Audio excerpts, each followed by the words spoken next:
मैं बात नहीं मानूंगा तो स्वर्ग और पृथ्वी मुझे मार डालें। स्वर्ग की कृपा से मैं लो फेक्सिया कसम खाता हूं कि मैं पूरे फेक्सिया संप्रदाय को किन परिवार के आगे झुकाऊंगा और हमेशा के लिए उनके साथ कभी धोखा नहीं करूंगा। अगर मैं बात नहीं मानूंगा तो स्वर्ग और पृथ्वी मुझे मार डालें। यह दृश्य देखते हुए किन फेंग ने संतुष्टि में सिर हिलाया। किन फेंगहाई को शुरू में चिंता थी कि वेन कियान और लो फेक्सिया किन परिवार को धोखा देंगे, लेकिन उसे हैरानी हुई कि उन्होंने हार मान ली और स्वर्ग से वादा भी किया। इसलिए उसे चिंता करने की कोई बात नहीं थी। तभी वेन कियान और लो फेक्सिया के सिर के ऊपर एक एंट्री दिखाई दी। वह सच में किन परिवार के आगे झुकता है और अपने परिवार को किन परिवार के आगे झुकाने की काबिलियत रखता है। फिर किन फेंग की नजर घुटनों पर बैठी भीड़ पर गई और उनके सिर के ऊपर 3 अलग अलग वाक्य दिखाई दिए। दिखावटी समर्पण। वह सच में मान जाता है, लेकिन उसमें अपने ग्रुप को किन परिवार के आगे झुकाने की काबिलियत नहीं है। वह बिना कुछ किए कुछ पाना चाहता है। सच में समर्पण करें और अपने परिवार पंथ को किन परिवार के प्रति समर्पण करने के लिए प्रेरित करने की क्षमता रखें। लेकिन वेन कियान और लो फेक्सिया को मिलाकर ऐसी एंट्री वाले सिर्फ 5 लोग थे। उनमें से ज्यादातर सिर्फ जल रहे थे और कुछ मुफ्त में पाना चाहते थे। इस समय हजारों लोग जमीन पर घुटने टेक रहे थे। किन फेंग ने मजाक उड़ाया, अगर तुम्हारे सिर के ऊपर ये कीवर्ड नहीं दिखते तो मैं सच में तुमसे बेवकूफ बन जाता। तभी आसमान में 7 रंगों वाली एक और चमक दिखाई दी। उस समय जमीन पर घुटनों के बल बैठे हजारों लोगों ने आसमान में रंगीन चमक देखकर खुशी दिखाई। हालांकि लाइट की किरण पड़ने के बाद उन सभी के चेहरे पर निराशा दिखी। वेन कियान, लो फेक्सिया और तीनों संप्रदायों परिवारों के दूसरे सदस्यों ने हैरानी और खुशी के भाव दिखाए। खासकर वेन कियान और लो फेक्सिया, जिनके सिर एक बार फिर 9 रंगों की रोशनी से सजे हुए थे। बाकी 3 हैं। फेंगलेई प्रांत के किंगयुन संप्रदाय के मास्टर किंगयुन इंटीग्रेशन दायरे के शुरुआती चरण में एक साधक हैं। फेंगलेई प्रांत के लियांग परिवार के मुखिया लियांग युनशियाओ महायान क्षेत्र के शुरुआती दौर में एक साधक हैं। फेंगलेई हवेली के जू परिवार के मुखिया जू यूडे क्लेश पार करने वाले दायरे के शुरुआती स्टेज में एक साधक हैं। थोड़ी देर बाद रंगीन सूर्यास्त फीका पड़ गया। फेक्सिया संप्रदाय के लुओ फेक्सिया ने क्लेश से परे महान पूर्णता प्राप्त कर ली है। बायहुआ पैलेस के वेन कियान इंटीग्रेशन स्टेज में ग्रेट परफेक्शन तक पहुंच गए। किंगयुन संप्रदाय के मास्टर किंगयुन ने इंटीग्रेशन स्टेज की महान पूर्णता हासिल कर ली है। लियांग युनशियाओ ने महायान बौद्ध धर्म की महान पूर्णता को प्राप्त किया। शू परिवार के शू यूडे ने मुश्किलों से पार पाने की महान पूर्णता हासिल की। कुछ ही देर में रंगीन चमक फिर से गायब हो गई और आसमान फिर से साफ हो गया। जिन परिवारों या समुदायों को स्वर्ग से इनाम नहीं मिला था, वे अब गहरे अफसोस से भर गए थे। वे खुद अपने दिल में जानते थे कि उन्हें स्वर्ग का आशीर्वाद क्यों नहीं मिला, और उस समय वे गुस्से में अपने पैर पटक रहे थे। फिर वे फिर से घुटनों के बल बैठे, किन परिवार के आगे झुकने की कसम खाई, लेकिन इस समय आसमान में कोई अजीब बदलाव नहीं हुआ। नहीं, मेरे सामने इतना बड़ा मौका आया, फिर भी मैंने उसे नहीं देखा। मैं अपने परिवार के लिए गुनाहगार हूं। क्यों? मुझे इतना चालाक क्यों बनना पड़ा? मुझे इसका बहुत पछतावा है। प्लीज हे भगवान, मुझे एक और मौका दो।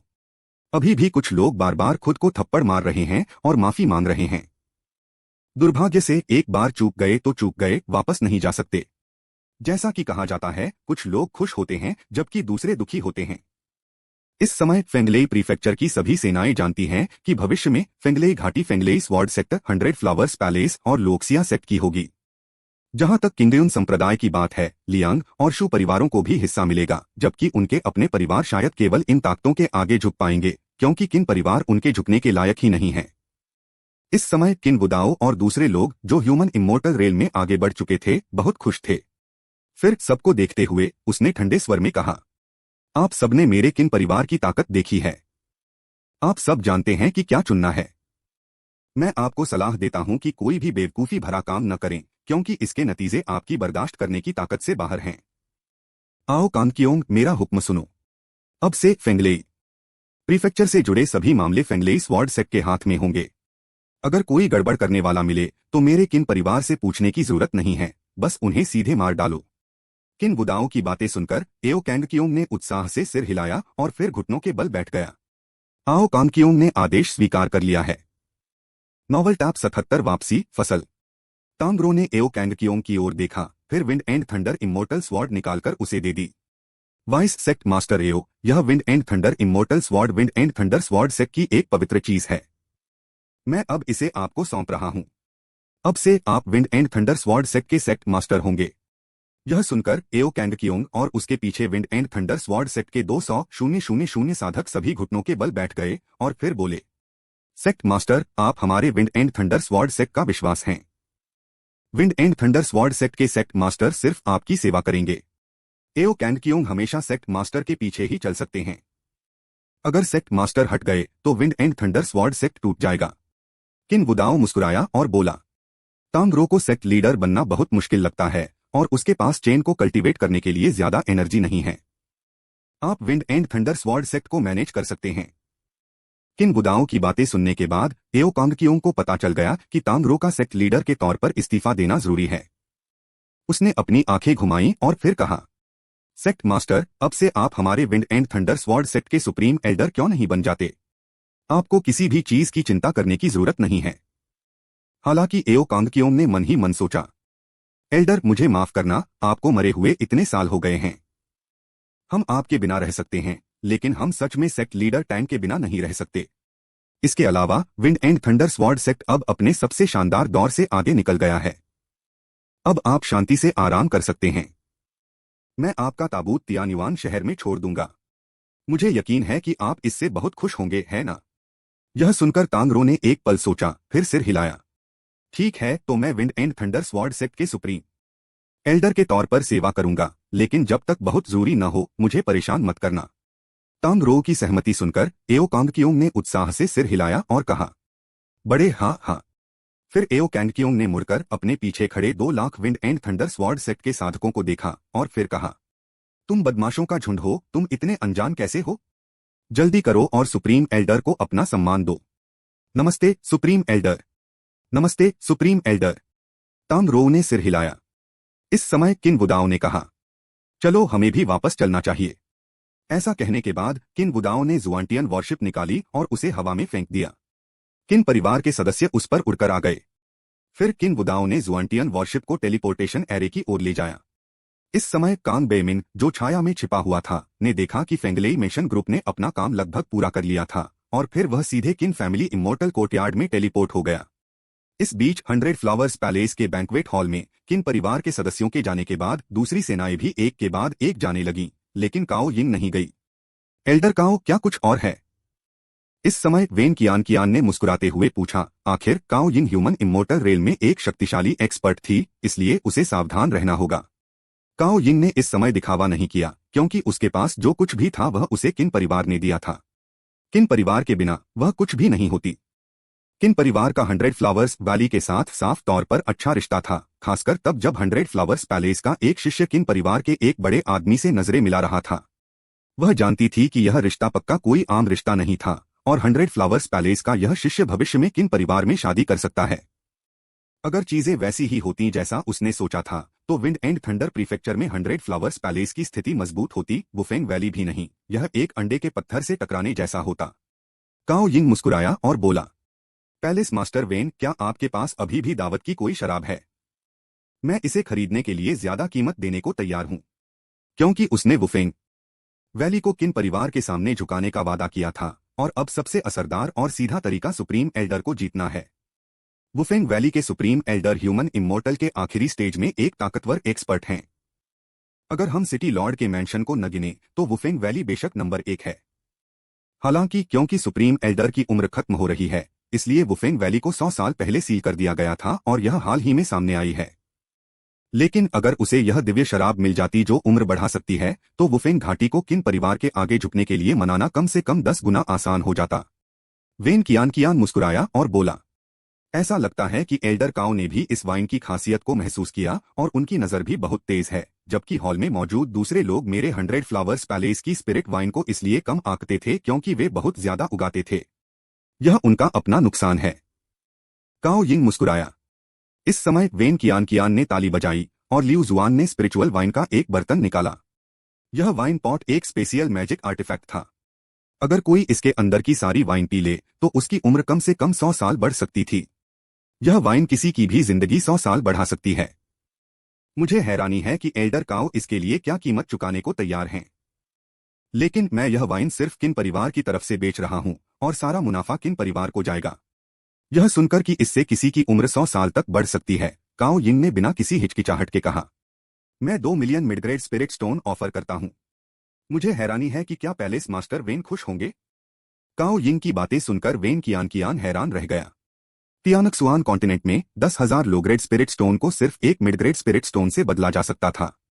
High grade spirit stone, top grade spirit stone, spirit crystal, spirit marrow वगैरह भी थे, जिनका एक्सचेंज रेशियो 1 से 10,000 था। काओ यिंग ने जिन 2 मिलियन मिडग्रेड स्पिरिट स्टोन्स का जिक्र किया, वे 200 billion low grade spirit stones के बराबर होंगे, जो 100 फ्लावर्स पैलेस की पिछली इनकम के 4 या 5 साल के बराबर है।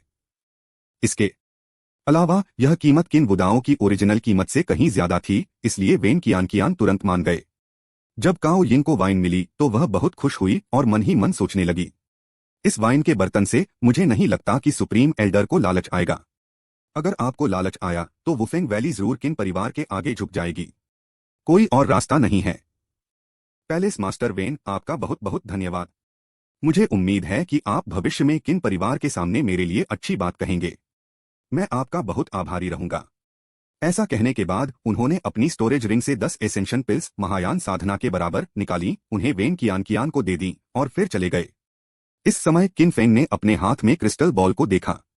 अभी अभी हुए ऑपरेशन की वजह से उसने क्रिस्टल बॉल में मौजूद एनर्जी का सिर्फ 2/3 हिस्सा ही इस्तेमाल किया। बाकी 1/3 एनर्जी सीधे किन शानहाई और परिवार के दूसरे बुजुर्गों के शरीर में, साथ ही उन परिवार के सदस्यों में भी डाली गई जिन्होंने 72 शहरों के खिलाफ लड़ाई लड़ी थी। फिर किन परिवार से कई डरावनी आभाएं फैलीं और किन बुडाओं और दूसरे लोग आगे बढ़कर ह्यूमन इमोर्टल बन गए। किन शानहाई, किन शौवांग, किन झेंग और बाकी लोगों ने एक दूसरे को देखा। बड़े भाई, क्या हो रहा है? मैं अचानक इंसान अमर के लेवल तक कैसे पहुंच गया? किन शानहाई ने इस समय कहा। मुझसे मत पूछो, मुझे भी नहीं पता। किन शानहाई ने सीधे अपनी शक्तिशाली दिव्य भावना एक अमर इंसान के लेवल की उसे महसूस किया और फिर मुस्कुराकर कहा, वो छोटे बदमाश वापस आ गए हैं। चलो उनका स्वागत करते हैं। उन्होंने पिछले कुछ दिनों में बहुत मेहनत की है। इस समय जुआनतियान युद्धपोत पर। भाई, यह ट्रिप बहुत मजेदार थी। मैंने कभी सोचा भी नहीं था कि मैं इतना अच्छा हूं। वैसे इस बार हमें कितना मिला? चेन जुन इस समय एक बच्चे की तरह व्यवहार कर रहा था। किन वुदाओ मुस्कुराया और बोला, लगभग 500 billion low grade spirit stone, 20 million mid grade spirit stone और अनगिनत दूसरी गोलियां और जादुई खजाने हैं। जब हम उन्हें किन फैमिली चैम्बर ऑफ कॉमर्स को बेचने के लिए देंगे तब हमें सही मात्रा का पता चलेगा। एक मोटा मोटा अंदाजा लगभग 300 बिलियन है। यह सुनकर किन मेंगटिंग ने एक छोटे से पैसे के लालची की तरह कहा, क्या इसका मतलब है कि इस बार हमारा मुनाफा 1 trillion low grade spirit stone होगा? मैंने कभी नहीं सोचा था कि हम एक दिन इतने अमीर हो सकते हैं। किन वुदाओ मुस्कुराया और बोला, छोटी बहन, ज्यादा मत सोचो। ये स्पिरिट स्टोन शायद टाइम गॉड टावर के अंदर 10 साल में खत्म हो जाएंगे और हमें उनमें से आधे परिवार को भी देने होंगे। तब तक हम शायद 5 साल भी नहीं रह पाएंगे। नॉवल टैप 78 स्वर्गीय दाओ आत्मा पीछा तलवार। जल्द ही किन वुदाओ और बाकी लोग टेलीपोर्टेशन एरे के जरिए तियान्युआन शहर पहुंचे और फिर जुआनटियन वॉरशिप पर सवार होकर कुछ ही देर बाद किन परिवार के पास पहुंच गए। इस समय किन शानहाई, किन शौवांग, किन झेंग और अन्य लोग पहले से ही किन परिवार के गेट के सामने इंतजार कर रहे थे। आखिरकार यह पहली बार है कि किन परिवार की युवा पीढ़ी किसी मिशन पर गई है और मिशन पूरा होने के बाद किन परिवार को उनका शानदार स्वागत करना चाहिए। इस समय किन शानहाई ने जुआनटियन युद्धपोत पर किन परिवार की युवा पीढ़ी को देखा। उनमें से हर कोई जोश और उत्साह से भरा हुआ था और उसके चेहरे पर संतुष्टि का भाव था। फिर किन वुदाओ और बाकी लोग जुआनतियान वॉरशिप से उड़कर किन परिवार के बुजुर्गों के सामने आए और आदर से कहा, बुजुर्गों, वुडाओ ने अपना मिशन सफलतापूर्वक पूरा कर लिया है और पूरे फेंगलेई प्रीफेक्चर पर कब्जा कर लिया है। फेंगलेई प्रीफेक्चर सिटी लॉर्ड की हवेली को जमीन पर गिरा दिया गया है। किन शानहाई ने मुस्कुराते हुए कहा, वुदाओ, तुमने बहुत मेहनत की है। तुमने फेंगलेई हवेली को शांत करने में बहुत बड़ा योगदान दिया है। परिवार ने तुम्हारे लिए एक वेलकम बैंक्वेट तैयार किया है और मुझे विश्वास है कि परिवार का मुखिया तुम्हें जल्द ही इनाम देगा। किन वुदाओ और उनके ग्रुप ने आदरपूर्वक कहा, धन्यवाद पैट्रियार्क और धन्यवाद एल्डर्स। अचानक किन फेंग की आवाज सबके दिमाग में गूंज उठी। किन परिवार के सभी सदस्य एक पारिवारिक सभा के लिए किन सम्राट के महल में इकट्ठा हुए। किन फेंग की बातें सुनकर सभी के चेहरे पर तुरंत गंभीरता आ गई। इस समय किन शानहाई मुस्कुराए और बोले, लगता है मुखिया को पहले से पता है कि तुम वापस आ गए हो। यह फैमिली मीटिंग पक्का तुम्हें इनाम देने के लिए है। तैयार रहना। किन शानहाई की बातें सुनकर किन वुदाओ और बाकी लोग शर्मा गए। हर बार जब कुलपति ने उन्हें खजाने दिए तो उनकी काबिलियत बहुत बढ़ गई, इसलिए इस बार भी यह इतना बुरा नहीं होना चाहिए। जल्द ही किन परिवार के सदस्य किन सम्राट के महल में पहुंच गए, जहां वे जाने के लिए बहुत उत्सुक थे। किन फेंग मुस्कुराया और बोला, फेंगलेई प्रीफेक्चर के खिलाफ यह अभियान बहुत सफल रहा और फेंगलेई प्रीफेक्चर में किन परिवार की प्रतिष्ठा पूरी तरह से स्थापित हो गई है। किन वुडाओ और दूसरों ने इस कैंपेन में बहुत बड़ा योगदान दिया है और मैं बहुत खुश हूं। किन परिवार को उनके जैसे टैलेंट की जरूरत है। भविष्य में मेरा किन परिवार न केवल उत्तरी क्षेत्र पर हावी होगा बल्कि 5 क्षेत्रों को भी एक करेगा, सभी निषिद्ध क्षेत्रों को हटा देगा और पूरे जुआनतियान महाद्वीप का एकमात्र शासक बन जाएगा। इसलिए आपको अभी भी कड़ी मेहनत करने की जरूरत है। अब वुडाओ को फेंगलेई हवेली के खिलाफ इस अभियान से हुए फायदों के बारे में रिपोर्ट करने दो। किन फेंग की बातें सुनकर किन वुडाओ ने गहरी सांस ली और सब लोग उसे देखकर मुस्कुराने लगे। पैट्रियार्क, इस बार फेंगलेई मेंशन को शांत करने के बाद हमें कुल 500 billion low grade spirit stone, 20 million mid grade spirit stone, अनगिनत गोलियां और मैजिक ट्रेजर और एक ब्लड स्पिरिट सेंट एम्ब्रियो मिला। उसी समय फेंगलेई हवेली के खिलाफ अभियान में भाग लेने वाले सभी कबीले के लोग ह्यूमन इमोर्टल रेल में आगे बढ़ गए हैं। पैट्रियार्क, इस कैंपेन के दौरान हमें पता चला कि फेंगलेई मेंशन के लियू जुआनजेन और ब्लड डेमन मेंशन के ब्लड डेमन पैलेस की मिलीभगत थी। उनका मकसद फेंगलेई मेंशन के सभी कल्टीवेटर्स की बलि देकर ब्लड स्पिरिट होली एम्ब्रियो की खेती करना था। अगर इस बार किन फैमिली इमोर्टल एकेडमी के जैंग बेमिंग ने बीच बचाव नहीं किया होता तो शायद हम सब ब्लड डेमन पैलेस की तलवार के नीचे मर गए होते। ऐसा कहने के बाद किन वुडाओ ने एक स्टोरेज रिंग निकाली और जी जियो ने स्टोरेज रिंग लेकर किन फेंग को दे दी। किन फेंग ने ब्लड स्पिरिट होली एम्ब्रियो निकाला जो पूरी तरह से लाल था और पाया कि उसमें से बहुत ज्यादा गुस्सा निकल रहा था, जो शायद कई कल्टीवेटर का खून सोखने की वजह से हुआ होगा। लेकिन यह नाराजगी बहुत अच्छी तरह छिपी हुई थी क्योंकि इसका ज्यादातर हिस्सा स्वर्ग की मुसीबत से साफ हो गया था, लेकिन ब्लड स्पिरिट होली एम्ब्रियो में बची हुई नाराजगी असल में स्वर्ग की मुसीबत के असर से कुछ होश में आ गई थी। यह देखकर किन फेंग ने ठंडी मुस्कान दी। इस समय ब्लड स्पिरिट होली एम्ब्रियो के अंदर अनगिनत नाराज एनर्जी से घिरी एक आत्मा ने खुशी का भाव दिखाया क्योंकि उसे किन परिवार के सदस्यों की बहुत ज्यादा ब्लड एनर्जी महसूस हुई। अगर वह इस सारी ब्लड एनर्जी को खा सकती तो ब्लड डेमन होली एम्ब्रियो जरूर पूरा हो जाता और उसके लिए हाफ सेंट दायरे में जाना या सेंट बनना भी मुमकिन हो जाता। फिर ब्लड डेमन होली एम्ब्रियो अजीब तरह से हंसा। उसके बाद किन सम्राट के महल में एक काली धुंध दिखाई दी और फिर वह घमंड से हंसा। यह सच में किस्मत की बात है। मुझे कभी उम्मीद नहीं थी कि यह बेवकूफ सच में फैमिली असेंबली में ब्लड डेमन होली एम्ब्रियो को बाहर लाएगा। मुझे चिंता थी कि मैं ब्लड एनर्जी को खा नहीं पाऊंगा, लेकिन अब यह सब मेरी ही करतूत है। आपकी कोशिशों के लिए शुक्रिया। मैंने आप सभी को पूरी तरह से खाने का फैसला किया है और मैं आपकी आत्माओं को यिन स्पिरिट रोब्स में भी बदल दूंगा। हाँ। यह सुनकर किन वुडाओ इतना डर गया कि वह गिर पड़ा। वह खुद ब्लड स्पिरिट होली एम्ब्रियो वापस लाया था और उसने कभी उम्मीद नहीं की थी कि उसके अंदर इतनी डरावनी चीज होगी। अगर इस वजह से कुलपति को कोई नुकसान होता है तो किन वुडाओ किन परिवार का पापी होगा। जैसे ही काली धुंध दिखाई दी, किन सम्राट के महल में किन परिवार के सभी लोगों को ठंडक महसूस हुई, लेकिन वूजीजी और मुकिंगे के चेहरे पर ठंडी मुस्कान आ गई। एक गोल्डन इमोर्टल साधक की आत्मा के एक टुकड़े का मुखिया के सामने गुस्ताखी करने की हिम्मत करना एक बूढ़े आदमी के मौत को बुलाने जैसा है। आसमान में काली आकृति ने खुशी से गहरी सांस ली और फिर कहा, यह बहुत स्वादिष्ट है। हम कहां से शुरू करें? अब से आपकी ओर से अभी भी। बेशक यह सब एक पल में हुआ। इस समय वह अभी भी घमंड से कुछ कह रहा था, लेकिन उसके पीछे जो हुआ उससे सब पहले ही हैरान थे। काली धुंध से बनी आकृति के पीछे अचानक अंतरिक्ष से सुनहरी तलवारें दिखाई दीं, जिनकी तलवारों से ग्रेट दाओ नियमों की भरपूर शक्ति निकल रही थी। वूजीजी और मुकिंगे भी इस लंबी तलवार के सामने बहुत छोटे महसूस कर रहे थे, जैसे कि जंजीरें उन्हें मार डालेंगी चाहे वे कहीं भी भाग जाएं। जैसे ही लंबी तलवार दिखाई दी, सुनहरी अमर आत्मा की बंटी हुई आत्मा, जिसने अपने बाहरी कपड़े में बहुत ज्यादा गुस्सा भर लिया था, उसे आने वाले खतरे का एहसास हुआ। जब वह मुड़ी तो वह तुरंत डर से भर गई। नहीं, यह क्या चीज है? मेरी आत्मा क्यों कांप रही है? अब वह ब्लड डेमन होली एम्ब्रियो में वापस नहीं जा सकता क्योंकि समय इसकी इजाजत नहीं देता। मैं इतनी बेवकूफी क्यों कर रहा हूं? क्या ब्लड डेमन होली एम्ब्रियो के अंदर ही रहना बेहतर नहीं होता? तभी उसकी नजर किन वुडाओ पर पड़ी। यह सब तुम्हारी गलती है। अगर तुम मुझे वापस नहीं लाते तो मैं इतने खतरे में नहीं होता। जब ऐसा है तो चलो साथ में मरते हैं। फिर यह रोशनी की एक धारा में बदल गया और किन वुडाओ की चेतना के समुद्र की ओर बढ़ गया। लेकिन ऐसा लगा कि लंबी तलवार ने समय और जगह की परवाह नहीं की और सीधे आत्मा पर वार किया। नहीं, मैं अभी सहमत नहीं हूं। फिर यह आत्मा अपने शरीर पर यिन स्पिरिट रोब के साथ तुरंत दो हिस्सों में बंट गई, फिर तारों की रोशनी के कणों में बदल गई और दुनिया में गायब हो गई। यह सच में खुद को ज्यादा आंकना है। यह वह दिव्य शक्ति है जो किन फेंग ने स्वर्गीय दाओ दायरे में आगे बढ़ने के बाद हासिल की, जिसका नाम स्वर्गीय दाओ आत्मा पीछा करने वाली तलवार रखा गया। जो कोई भी किन परिवार के लिए बुरी भावना रखेगा, उसका भूत, वर्तमान और भविष्य स्वर्गीय दाओ आत्मा पीछा करने वाली तलवार से काट दिया जाएगा और किन फेंग को उंगली भी नहीं उठानी पड़ेगी, क्योंकि इस समय किन फेंग पहले से ही पूरे किन परिवार के असर वाले इलाके में स्वर्ग और पृथ्वी की इच्छा है। इस समय ब्लड डेमन पैलेस के मेन हॉल में ब्लड डेमन पैलेस मास्टर, जो चोटी पर एक गोल्डन इमोर्टल था, भाषण दे रहा था। तभी उसे अचानक कुछ महसूस हुआ।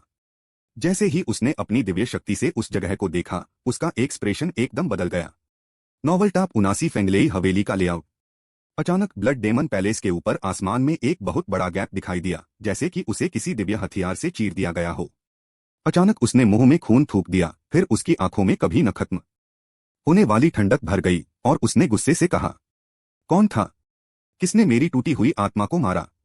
मुझे इससे नफरत है। ब्लड डेमन पैलेस के सभी शिष्यों, मेरी बात सुनो। संप्रदाय की पवित्र चीज ब्लड डेमन होली एम्ब्रियो खोनी नहीं चाहिए। सभी शिष्यों, भेष बदलकर विंड एंड थंडर मिशन में घुस जाओ और ब्लड डेमन होली एम्ब्रियो का पता लगाओ। जो कोई भी ब्लड डेमन होली एम्ब्रियो को वापस ला सकता है, वह मेरे ब्लड डेमन पैलेस का अगला होली सन होगा। अभी का ब्लड डेमन पैलेस मास्टर बेबस है। विंड एंड थंडर मिशन में उसने जो भी प्यादे लगाए थे, उन्हें किसी अनजान ताकत ने हटा दिया है, जिससे वह अंधा हो गया है। यह सुनकर ब्लड डेमन पैलेस के सदस्य बहुत खुश हुए। पवित्र पुत्र का संप्रदाय में एक बेमिसाल स्थान था, यहां तक कि आम बुजुर्गों से भी ऊंचा। अचानक ब्लड डेमन पैलेस मास्टर को कुछ महसूस हुआ और उसका चेहरा डरावना हो गया। लेकिन इससे पहले कि वह कुछ कर पाता, एक अनजान ताकत ने उसके शरीर और चेतना को अलग कर दिया। फिर उसे पता चला कि उसकी जीवन शक्ति तेजी से खत्म हो रही है और उसकी आत्मा तेजी से कमजोर हो रही है। किन फेंग के लिए पूरे ब्लड डेमन पैलेस को खत्म करना बस एक उंगली उठाने भर की बात थी। लेकिन किन फेंग को उम्मीद नहीं थी कि हेवनली दाओ सोलचेजिंग स्वॉर्ड इतनी जबरदस्त होगी जो आत्मा को अलग करके असली शरीर को मार सकेगी। इस समय ब्लड डेमन पैलेस मास्टर का शरीर लगातार कांप रहा था, क्योंकि वह बिल्कुल भी हिल नहीं पा रहा था, लेकिन उसकी उम्र लगातार कम होती जा रही थी और उसका चेहरा तेजी से बूढ़ा होता जा रहा था। ब्लड डेमन पैलेस के सदस्य यह देखकर हैरान रह गए कि उनका पैलेस मास्टर के सिंहासन पर बिना हिले डुले बैठा था और उसका रूप तेजी से बूढ़ा होता जा रहा था। यह नामुमकिन है। पैलेस मास्टर गोल्डन इमोर्टल दायरे के पीक पर हैं, वह कैसे बूढ़ी हो सकती हैं? क्या हो रहा है? हाँ, पैलेस मास्टर के हाव भाव देखकर ऐसा नहीं लगता कि वह जादू कर रहा है। अरे नहीं, पैलेस मास्टर पागल हो गया है। यह सुनकर हॉल में मौजूद भीड़ अचानक हंगामा करने लगी। यह सच में भूत प्रेत के साए जैसा लग रहा था। उन्हें क्या करना चाहिए? लेकिन इससे पहले कि वे कुछ कर पाते, ब्लड डेमन पैलेस मास्टर की उम्र खत्म हो गई और उसकी आत्मा गायब हो गई। वह बिना किसी शक के मर चुका था। उन्होंने कभी सोचा भी नहीं था कि एक पीक गोल्डन इमोर्टल इतने अजीब और बेमतलब तरीके से मरेगा। फिर ब्लड डेमन पैलेस मास्टर की लाश सिर के बल जमीन पर गिर पड़ी और गिरने के बाद उसका शरीर चीनी मिट्टी की तरह पाउडर के ढेर में बदल गया। ब्लड डेमन पैलेस के लोग पूरी तरह डर गए थे।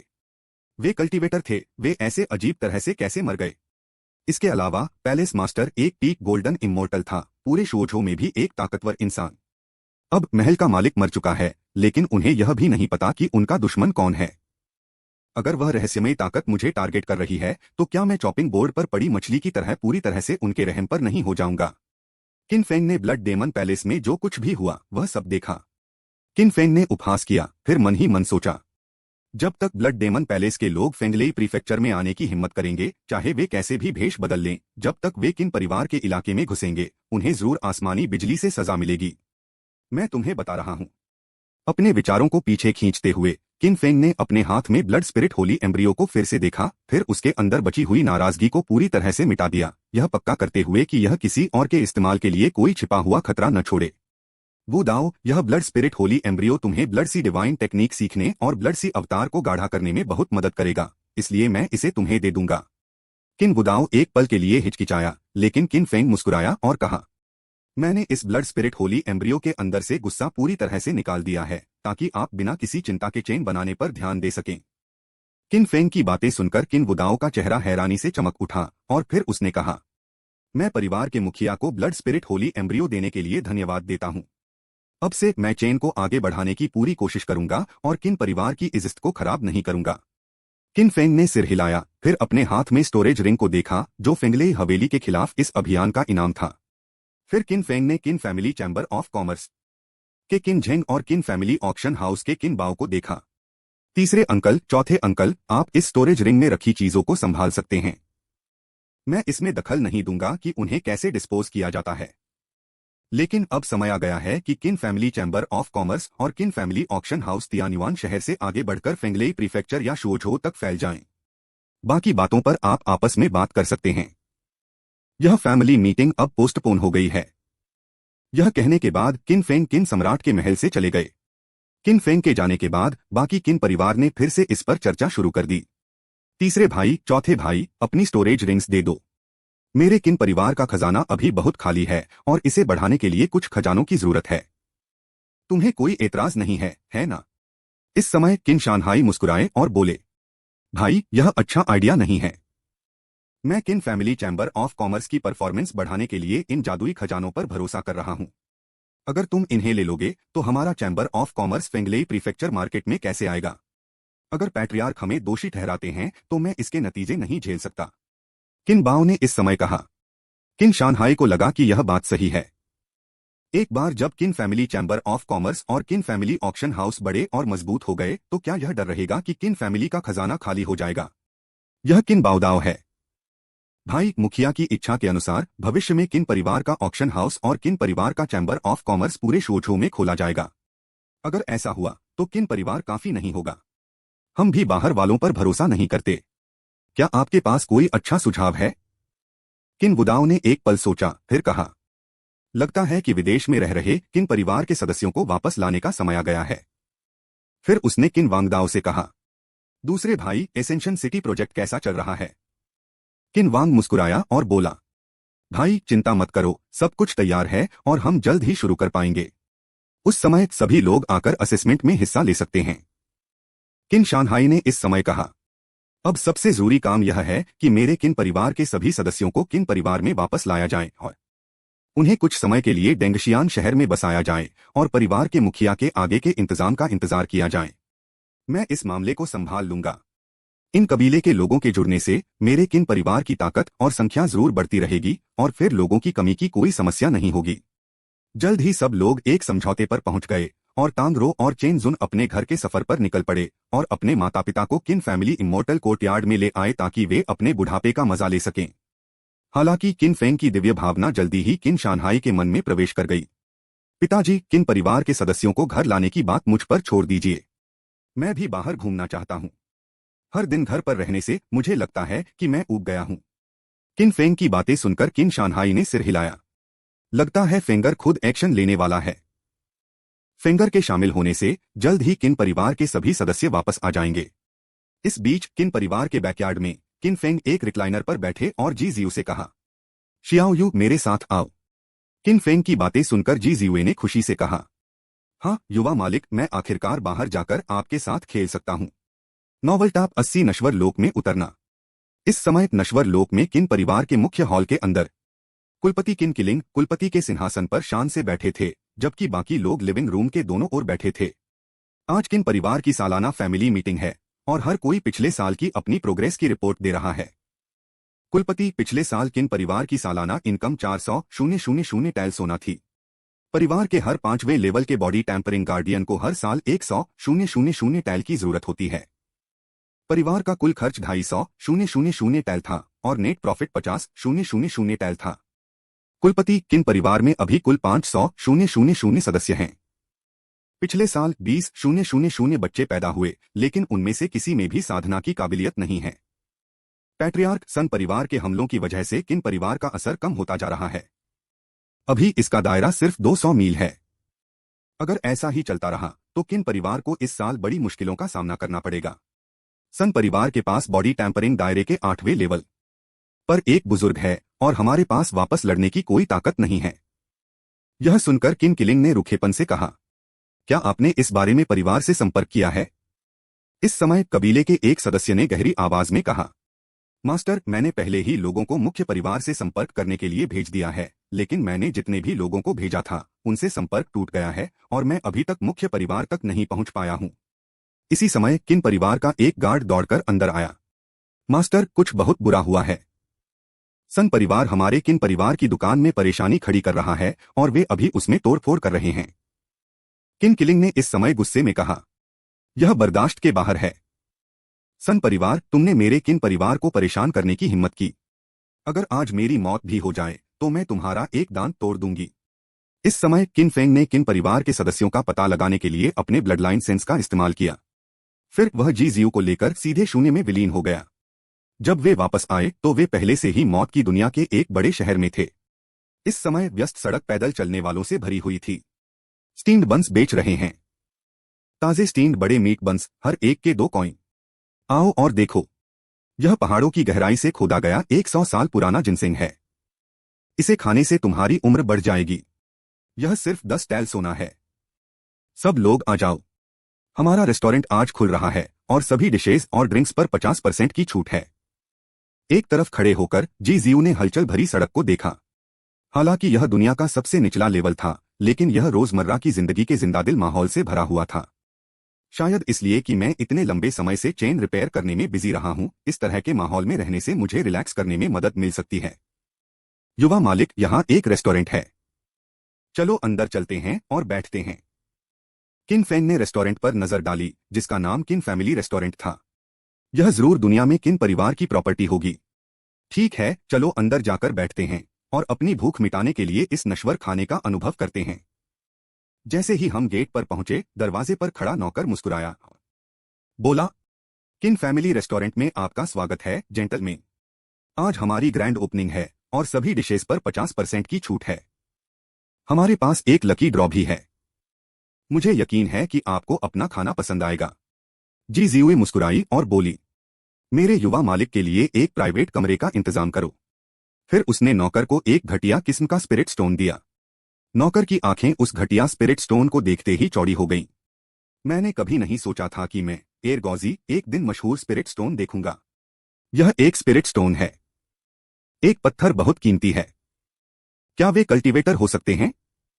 आज मैं एरगॉजी कुछ बड़े लोगों से मिला हूं। यह जिंदगी इसके लायक रही है। जी जियू ने इस समय कहा, क्या एक स्पिरिट स्टोन काफी नहीं है? इस समय नौकर ने आदरपूर्वक कहा, बस बहुत हो गया, बिल्कुल बहुत हो गया। यह स्पिरिट स्टोन हमारा रेस्टोरेंट खरीदने के लिए काफी है। मैं अभी हमारे मैनेजर से बात करूंगा। जी जियू ने हाथ हिलाया। मुझे आपके रेस्टोरेंट में कोई दिलचस्पी नहीं है। मेरे और मेरे युवा मालिक के लिए एक प्राइवेट कमरा अरेंज करें और हमें अपना सबसे अच्छा खाना और वाइन सर्व करें। बदले में यह स्पिरिट स्टोन आपका है। नौकर ने जल्दी से सिर हिलाया और फिर कहा, प्लीज मेरे साथ आइए, मैं आपको प्राइवेट कमरे में ले जाऊंगा जिसका आकार चीनी अक्षर तियान जैसा है। कुछ ही देर में दोनों एक एंटीक स्टाइल वाले प्राइवेट कमरे में पहुंच गए। टेबल के बगल में एक खिड़की थी जहां से बाहर की दुनिया का नजारा दिखता था। किन फेंग को प्राइवेट कमरे में ले जाने के बाद एरगॉजी सीधे रेस्टोरेंट के बैकयार्ड में गए और फिर गंभीरता से कहा, मैनेजर, 2 अजनबी अभी हमारे रेस्टोरेंट में आए और मुझे यह दिया। फिर मैं उन्हें एक प्राइवेट कमरे में ले गया जो चीनी अक्षर तियान जैसा है। रेस्टोरेंट की मालकिन का नाम किन वू था, जो 20 साल की एक जवान लड़की थी। स्पिरिट स्टोन को देखकर किन वू की आंखें थोड़ी सिकुड़ गईं और फिर उसने एरगॉजी से कहा, तुमने अच्छा काम किया। अकाउंटिंग ऑफिस जाओ और 30 टैल सोना ले आओ। यह सुनकर एरगॉजी का चेहरा लाल हो गया। 30 टैल सोना उसकी 10 साल की मजदूरी के बराबर था। फिर किन वो खुद वाइन और बर्तनों को पेंटागोनल आकार के प्राइवेट कमरे में ले गए। जेंटलमैन, मेरा नाम किन वो है और मैं इस रेस्टोरेंट का मैनेजर हूं। यह हमारे रेस्टोरेंट की सिग्नेचर डिश है। प्लीज इसे ट्राई करें। किन फेंग को तुरंत एहसास हो गया कि किन वो किन परिवार का सदस्य है और फिर उसने कहा, मैनेजर किन, कृपया हमारे साथ बैठकर खाना खाइए। किन वो का एक्सप्रेशन तुरंत अजीब हो गया और फिर उसने कहा, तुम्हें सन परिवार ने भेजा था। मैंने तुम्हें पहले ही बता दिया है, मैं कभी भी सन परिवार से किसी से शादी नहीं करूंगी, इसलिए यह विचार छोड़ दो। जी जियू ने उलझन में पूछा, फिर कहा, मैनेजर किन, यंग मास्टर ने आपको बैठने के लिए इसलिए कहा क्योंकि एक वजह है। और हम सन परिवार से नहीं हैं, हम किन परिवार से हैं। नामुमकिन। मैं किन परिवार में सबको जानता हूं और तुम दोनों पक्का उनमें से नहीं हो। रुको, क्या तुम लोग मेन परिवार के भेजे हुए स्पेशल दूत हो? इस समय किन वू ने अपनी आंखें चौड़ी कर लीं, उसकी नजर में थोड़ी उम्मीद और गहरा सदमा था। जी जियुई मुस्कुराई और बोली, मेरे बगल वाला आदमी किन परिवार का अभी का मुखिया है। यह सुनकर किन वो हैरान रह गया। उसने शुरू में सोचा था कि सिर्फ मैन फैमिली का कोई मेंबर आया है, लेकिन उसने यह उम्मीद नहीं की थी कि वह फैमिली का हेड होगा। फैमिली का हेड जरूर कोई फाउंडेशन एस्टैब्लिशमेंट स्टेज एक्सपर्ट होगा। जूनियर किन रू ने कुलपति का अभिवादन किया। किन फेंग ने किन वू को ऊपर उठाने के लिए अपनी आध्यात्मिक ऊर्जा का इस्तेमाल किया और फिर कहा, यहां इतनी ज्यादा फॉर्मेलिटीज नहीं हैं। प्लीज बैठ जाइए और हम खाते समय बात कर सकते हैं। इलाके को स्कैन करने पर जी जियू को पता चला कि किन वू का कोई आध्यात्मिक आधार नहीं था और उसने मन ही मन अफसोस में आह भरी। फिर उसने अपनी स्टोरेज रिंग से मैरो क्लींजिंग एलिक्सिर का एक बर्तन निकाला, एक कप किन वू के लिए डाला और फिर एक अपने लिए डाला। किन परिवार में मैरो क्लींजिंग एलिक्सिर लेना अब आम बात है। इसके अलावा यह मैरो क्लींजिंग एलिक्सिर उन लोगों पर चमत्कारी असर करता है जिनमें साधना की काबिलियत नहीं होती, लेकिन जैसे जैसे काबिलियत का लेवल बढ़ता है, सुधार करना और मुश्किल होता जाता है। इस समय किन फेंग ने खाना चखा, फिर अपने लिए एक गिलास वाइन बनाई और एक ही घूंट में सब पी गया। किन फेंग ने शांति से कहा, एक मसालेदार एहसास तुरंत उसके टेस्ट बड्स और गले में फैल गया। मुझे ऐसा महसूस हुए बहुत समय हो गया है। मैं सोच रहा हूं कि मेरे माता पिता धरती पर कैसे हैं। मम्मी पापा आप ठीक हैं? यह देखकर कि किन फेंग ने एक कप वाइन पी ली है, किन वू ने भी मैरो क्लींजिंग एलिक्सिर का कप पी लिया जो जी जियू ने एक ही घूंट में डाला था। हालांकि जैसे ही मैरो क्लींजिंग एलिक्सिर उसके मुंह में गया, किन वू ने भौहें चढ़ा दी। चैप्टर 81 किन वू, क्या तुम चेन रिपेयर करना चाहते हो? यह क्या है? यह बिल्कुल भी शराब नहीं है और मेरे मुंह में जाने के बाद यह ठंडक भी देता है। लेकिन मेरे मुंह में जाने के बाद मेरे पेट में गर्मी क्यों लगती है? यह बहुत आरामदायक लगता है। इसके अलावा इस समय उसे सच में अपने और स्पिरिचुअल एनर्जी के बीच हल्का सा कनेक्शन महसूस हुआ। हालांकि उसने कभी पोर्क नहीं खाया था, लेकिन उसने सुअरों को दौड़ते देखा था। क्या यह कोई मशहूर दिव्य मौका हो सकता है? सिर्फ अमर लोग ही इस दिव्य काढ़े का इतना बड़ा असर कर सकते हैं। मुझ किन वू में ऐसी क्या खूबी है कि मैं इतनी कीमती दिव्य काढ़े का स्वाद ले पा रहा हूं? इस समय किन फेंग ने किन वू के सदमे को नजरअंदाज किया और फिर कहा, किन वू, नश्वर दुनिया में किन परिवार कैसे आगे बढ़ रहा है? और जिस सन परिवार का तुमने अभी जिक्र किया, वह असल में क्या है? किन फेंग की बातें सुनने के बाद किन वू ने सम्मानपूर्वक जवाब दिया, किन परिवार में अभी 500,000 सदस्य हैं, जिससे यह लोकल एरिया में बहुत इज्जत वाला एक बड़ा कबीला बन गया है। हमारे किन परिवार और सन परिवार का आपस में शादी करने का एक लंबा इतिहास रहा है और आप कह सकते हैं कि हमारे बीच बहुत अच्छे रिश्ते हैं। लेकिन सन परिवार के बूढ़े मुखिया की अचानक मौत के बाद सब कुछ बदल गया और युवा मुखिया ने उनकी जगह ली। हालांकि मेरे किन परिवार ने हमेशा महिलाओं की शादी सन परिवार में की है, लेकिन जब से युवा मुखिया परिवार का मुखिया बना है, हमने उनमें से किसी को भी नहीं देखा है। ऐसा लगता है जैसे वे गायब हो गई हैं। परिवार के मुखिया को भी यह बात बहुत अजीब लगी और वह खुद सन परिवार से बात करने गए, लेकिन सन परिवार ने यह कहकर टाल दिया कि शादीशुदा बेटी कब से गिरे पानी की तरह होती है। कुछ समय पहले सन परिवार का मुखिया असल में मेरे किन परिवार के पास शादी का प्रस्ताव लेकर आया था। वह मुझसे शादी करना चाहता था। मुझे पता है कि अगर मैंने परिवार में शादी की तो मैं भी बाकी सब की तरह पूरी तरह से गायब हो जाऊंगी और जाहिर है किन परिवार इसके लिए राजी नहीं है। तब से सन परिवार किन परिवार पर लगातार दबाव डाल रहा है, किन परिवार को झुकने पर मजबूर करने की कोशिश कर रहा है। अब किन परिवार का असर कम होता जा रहा है। अगर ऐसा ही चलता रहा तो किन परिवार को भारी नुकसान होगा। मेरा किन परिवार भी मुख्य परिवार से संपर्क करना चाहता था, लेकिन जिन लोगों को हमने भेजा था वे बिना किसी निशान के गायब हो गए। सन परिवार के एक सीक्रेट कमरे के अंदर परिवार के मुखिया सन हुओ एक अधेड़ उम्र के आदमी को ठंडी नजरों से देख रहे थे। उनकी ठंडी आवाज से आसपास का टेम्परेचर कई डिग्री गिर गया। क्या किन परिवार अभी भी किन वू से शादी करने से मना कर रहा है? उसी समय वह आदमी घुटनों के बल बैठ गया और डर के मारे बोला, कुलपति, किन परिवार ने अभी तक समझौता नहीं किया है, खासकर किन परिवार के कुलपिता किन किलिंग, जो बिना सोचे समझे हमारा सामना कर रहे हैं, जैसे कि वह सन परिवार से मरते दम तक लड़ना चाहते हैं। सन हुओवांग ने उपहास किया। किन किलिंग को ऐसा क्यों लगता है कि वह सन परिवार का सामना कर सकता है? क्या वह अपने परिवार के एक बेकार 5वें लेवल के बॉडी टैंपरिंग कल्टीवेटर पर भरोसा करने वाला है? क्या वह यह भी नहीं सोचता कि किन परिवार के पास अभी असल में कितनी ताकत है? लेकिन पैट्रियार्क, मैंने सुना है कि किन परिवार के ऊपर एक मुख्य परिवार है। इसके अलावा जब मैं पिछली बार सामान खरीदने गया था तो मैंने सुना कि किन परिवार से एक असली ड्रैगन निकला और उसने पूरे तियान्युआन शहर पर राज किया। वह अमरता पाने के लिए एक बड़ा शहर है। क्या इसका किन किलिंग और दूसरों से कोई लेना देना हो सकता है? सन हुओवांग ने उपहास किया। अगर दोनों परिवार सच में रिश्तेदार थे तो उन्हें इस बेकार जगह पर क्यों रखा गया? क्योंकि किन परिवार जंग शुरू करना चाहता है तो चलो जंग शुरू करते हैं। तुम परिवार के नौकरों को ले जाओ और किन वू को मेरे पास लाओ। उस आदमी ने सिर हिलाया और फिर किन परिवार के घर से चला गया। सन हुओवांग अचानक अजीब हो गया, फिर उसने अपने होंठ चाटे और खुद से बुदबुदाया। किन वू, एक बार जब मैं तुम्हें पूरी तरह से खाली कर दूंगा तो मैं फाउंडेशन एस्टेब्लिशमेंट स्टेज तक पहुंच सकता हूं। फिर अगर तुम्हारा मेन परिवार आता भी है तो वे मेरे लिए सिर्फ खाना बन जाएंगे। हाँ हाँ। सन हुओवांग ने ऐसा क्यों किया? इसका मुख्य कारण यह था कि उसे गलती से spirit seizing foundation building technique नाम की एक विधर्मी साधना तकनीक मिल गई थी।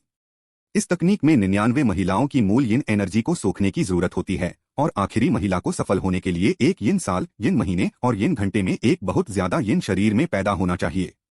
इसलिए सन हुओवांग ने किन वू पर अपनी नजरें गड़ा दी। अब 98 औरतों के असली यिन सार को सोखने के बाद सन हुओवांग क्यूई चेन साधना की महान पूर्णता तक पहुंच गया है, इसलिए उसे बहुत भरोसा है। जब तक हम उन अमर साधना करने वाले परिवारों को नाराज नहीं करते, मेरा सूर्य परिवार मौत की दुनिया का राजा होगा और पूरे मौत के दायरे पर कब्जा करना बस आसपास ही होगा। रेस्टोरेंट के अंदर जब किन वू ने सिचुएशन समझाई तो किन फेंग ने सिर हिलाया और फिर कहा, किन वू, क्या तुम चेन ठीक करवाना चाहते हो? किन फेंग की बातें सुनकर किन वू का पूरा शरीर कांप उठा और उसके हाथ में रखा खाली वाइन का गिलास अनजाने में जमीन पर गिर गया। कल्टीवेशन चेन, यह कितना मुश्किल शब्द था। परिवार का हर सदस्य चेन को ठीक करके मुख्य परिवार में वापस जाने की कोशिश करता है, लेकिन इतने सालों बाद भी कोई ऐसा पैदा नहीं हुआ जो चेन को ठीक कर सके, जिससे पता चलता है कि यह लक्ष्य कितना मुश्किल है। लेकिन अब उसने किन फेंग को उससे पूछते सुना कि क्या वह चेन ठीक करना चाहती है। अगर वह कोई आम इंसान होता, यहां तक कि किन किलिंग भी, तो वह उसका मजाक उड़ाती। लेकिन ये शब्द मुख्य परिवार के मुखिया की तरफ से थे, जो एक असली चेन रिपेयर था। किन वू ने उत्साह से कहा, मास्टर, क्या मैं सच में चेन ठीक कर सकता हूं? जी जियुई मुस्कुराई और बोली, मैंने अभी तुम्हें जो पीने को दिया है वह एक दिव्य चीज है जो तुम्हारे लिए अमरता का दरवाजा खोल देगी। इसे मैरो क्लींजिंग एलिक्सिर कहते हैं। अब तुम साधना शुरू कर सकोगे। किन फेंग ने किन रॉ की जागी हुई स्पिरिचुअल जड़ की जांच की, जो पानी की स्पिरिचुअल जड़ थी। हालांकि यह सिर्फ कम ग्रेड की थी, लेकिन जैसे जैसे वह मैरो क्लींजिंग एलिक्सिर पीती गई, उसकी काबिलियत धीरे धीरे बेहतर होती गई। फिर किन फेंग ने उंगली बढ़ाकर किन वू के माथे को छुआ। तुरंत पानी पर आधारित साधना तकनीक, एज्योरसी मिस्टिक एम्परर तकनीक और लड़ाई का हुनर, 9 हेवंस मिल्की वे, किन के दिमाग में आ गए। किन वू ने अपनी आंखें चौड़ी की। उसे अचानक एहसास हुआ कि उसके दिमाग में कुछ आया है और फिर उसने अपने दिमाग में जो था उसके अनुसार उसे ठीक करना शुरू कर दिया। तुरंत उसे आध्यात्मिक ऊर्जा की मौजूदगी का एहसास हुआ। तो ऐसे होते हैं कल्टीवेटर। तो ऐसे होते हैं कल्टीवेटर। मैंने, किन वू ने, कभी नहीं सोचा था कि मैं एक दिन कल्टीवेटर बनूंगा। फिर किन वू जमीन पर घुटनों के बल बैठ गया। मेरे परिवार को बचाने के लिए आपकी मेहरबानी के लिए धन्यवाद। मैं बहुत आभारी हूं। मैं परिवार का इलाका बढ़ाने के लिए खुद को समर्पित कर दूंगा और मरते दम तक पूरी वफादारी से परिवार की सेवा करूंगा। लेकिन इससे पहले कि वह अपनी बात पूरी कर पाती, 7 रंगों वाली रोशनी सीधे किन वू के सिर पर आ गिरी। किन वू को तुरंत लगा कि उसका शरीर बहुत ज्यादा स्पिरिचुअल एनर्जी से भर गया है और उसे अपने डेंटियन के अंदर एक रुकावट का पता चला। किन वू ने बुदबुदाया, क्या यह खेती करने वालों के लिए खेती की तकनीक में बताई गई रुकावट हो सकती है? क्या यह नहीं कहा गया है कि रुकावट पहाड़ जितनी मोटी है? मुझे ऐसा क्यों लगता है कि मेरी रुकावट सिकाड़ा के पंख जितनी पतली है? जैसा कि उम्मीद थी, स्पिरिचुअल एनर्जी के छूने से पहले ही बैरियर टूट गया और किन वू ने उसे तोड़ दिया। तड़के की पहली परत, तड़के की दूसरी परत, chain gas layer 1, chain gas layer 2, foundation layer, foundation level 2। जब तक नींव स्थापना महान पूर्णता। फिर हेवनली दांव की रोशनी गायब हो गई और किन वू फाउंडेशन एस्टैब्लिशमेंट की ग्रेट परफेक्शन की ओर बढ़ गया। इसके अलावा 7 रंगों की चमक के नीचे आगे बढ़ने में कोई नुकसान नहीं था, क्योंकि इस कॉन्टिनेंट पर हेवनली दांव का ही आखिरी फैसला था। जी जियुई मुस्कुराई और बोली, सिस्टर, किन वू फाउंडेशन एस्टैब्लिशमेंट की ग्रेट परफेक्शन तक पहुंचने पर बधाई। इस समय किन वू को फिर से अपने राज्य की रुकावट का एहसास हुआ और उसने पाया कि रुकावट सच में पहाड़ जितनी मोटी थी, पहले से बिल्कुल अलग। क्या यह बाउंड्री बैरियर का ओरिजिनल रूप हो सकता है? फिर अभी क्या हुआ? एक मिनट रुको, क्या मुखिया ने नहीं कहा था कि हमारा परिवार एक फाउंडेशन एस्टेब्लिशमेंट परिवार है? मैं अचानक फाउंडेशन एस्टेब्लिशमेंट की महान पूर्णता तक कैसे पहुंच गया? फिर किनवू ने कमजोरी से पूछा। बहन, आपकी साधना का स्तर क्या है? जी जियुई मुस्कुराई और बोली, मैं मुसीबत से परे दुनिया की महान पूर्णता पर हूं। जी जियू की बातें सुनकर किनवू ने अपनी उंगलियों पर खेती की तकनीक गिन ली। गोल्डन कोर, नवजात आत्मा, देवता का बदलाव, खालीपन की ओर वापसी, शरीर का एकीकरण, महायान, मुश्किलों से पार पाना, ये 7 बड़े दायरे थे जो उसके अपने दायरे से भी ऊंचे थे, और फिर वह गहरे सदमे में डूब गया। नहीं, क्या यह गलत पहचान का मामला हो सकता है? लेकिन ऐसा कैसे हो सकता है? और मेरा किन परिवार कब ऐसा परिवार बन गया जो मुश्किलों से ऊपर है? नॉवल टैप 82 थंडर विनाश। इस समय किन फैमिली रेस्टोरेंट में 2 खास लोग आए, सन जी जो सन परिवार का मैनेजर था और यांग हुआन जो सन परिवार का 7वें लेवल का बॉडी टैंपरिंग मास्टर था। एर गौजी ने इस समय प्यार से कहा, सम्मानित मेहमान कृपया अंदर आइए। किन फैमिली रेस्टोरेंट की आज ग्रैंड ओपनिंग है और सभी डिशेस पर 50% की छूट है। इस समय सन जी ने एर गौजी को थप्पड़ मारा, फिर घमंड से कहा, अगर तुम मरना नहीं चाहते तो जब सन परिवार अपना काम शुरू करे तो यहां से चले जाओ। सन जी की बातें सुनकर पूरा रेस्टोरेंट पक्षियों और जानवरों की तरह बिखर गया। इस समय एर गौजी ने अपना बहुत सूजा हुआ चेहरा ढक लिया और फिर कहा, तुम्हारे सन परिवार को इतना घमंडी नहीं होना चाहिए। अगर तुमने मेरे रेस्टोरेंट के खास मेहमान, जो एक किसान भी है, को नाराज किया तो मुझे डर है कि तुम इसके नतीजे नहीं झेल पाओगे। अगर तुम्हें पता है कि तुम्हारे लिए क्या अच्छा है तो अभी यहां से चले जाओ। यह सुनकर यांग हुआन ने अपने होंठ चाटे और फिर तुरंत दिलचस्पी लेने लगा। उसे लगा कि किन परिवार ने किन वू की रक्षा के लिए अपने परिवार के गार्जियन को भेजा होगा।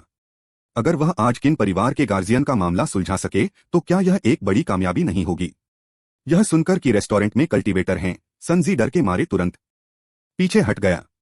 वह सच में सन परिवार का मैनेजर था, लेकिन यह बात सिर्फ इंसानों पर लागू होती थी।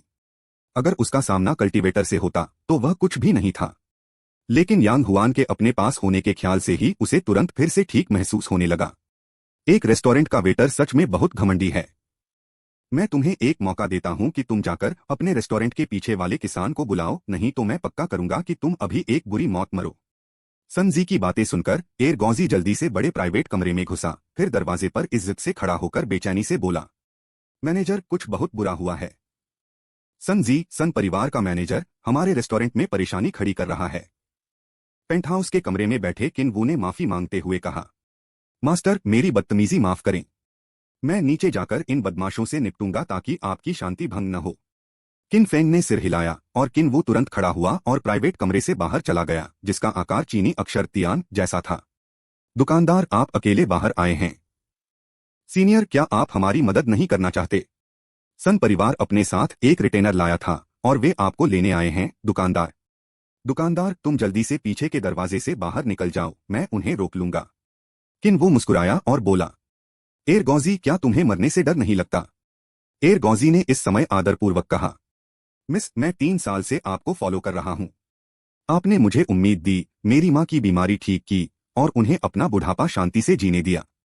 इसके अलावा आप मुझे हर महीने अच्छी खासी सैलरी देती हैं। मैं आपका बहुत शुक्रगुजार हूं।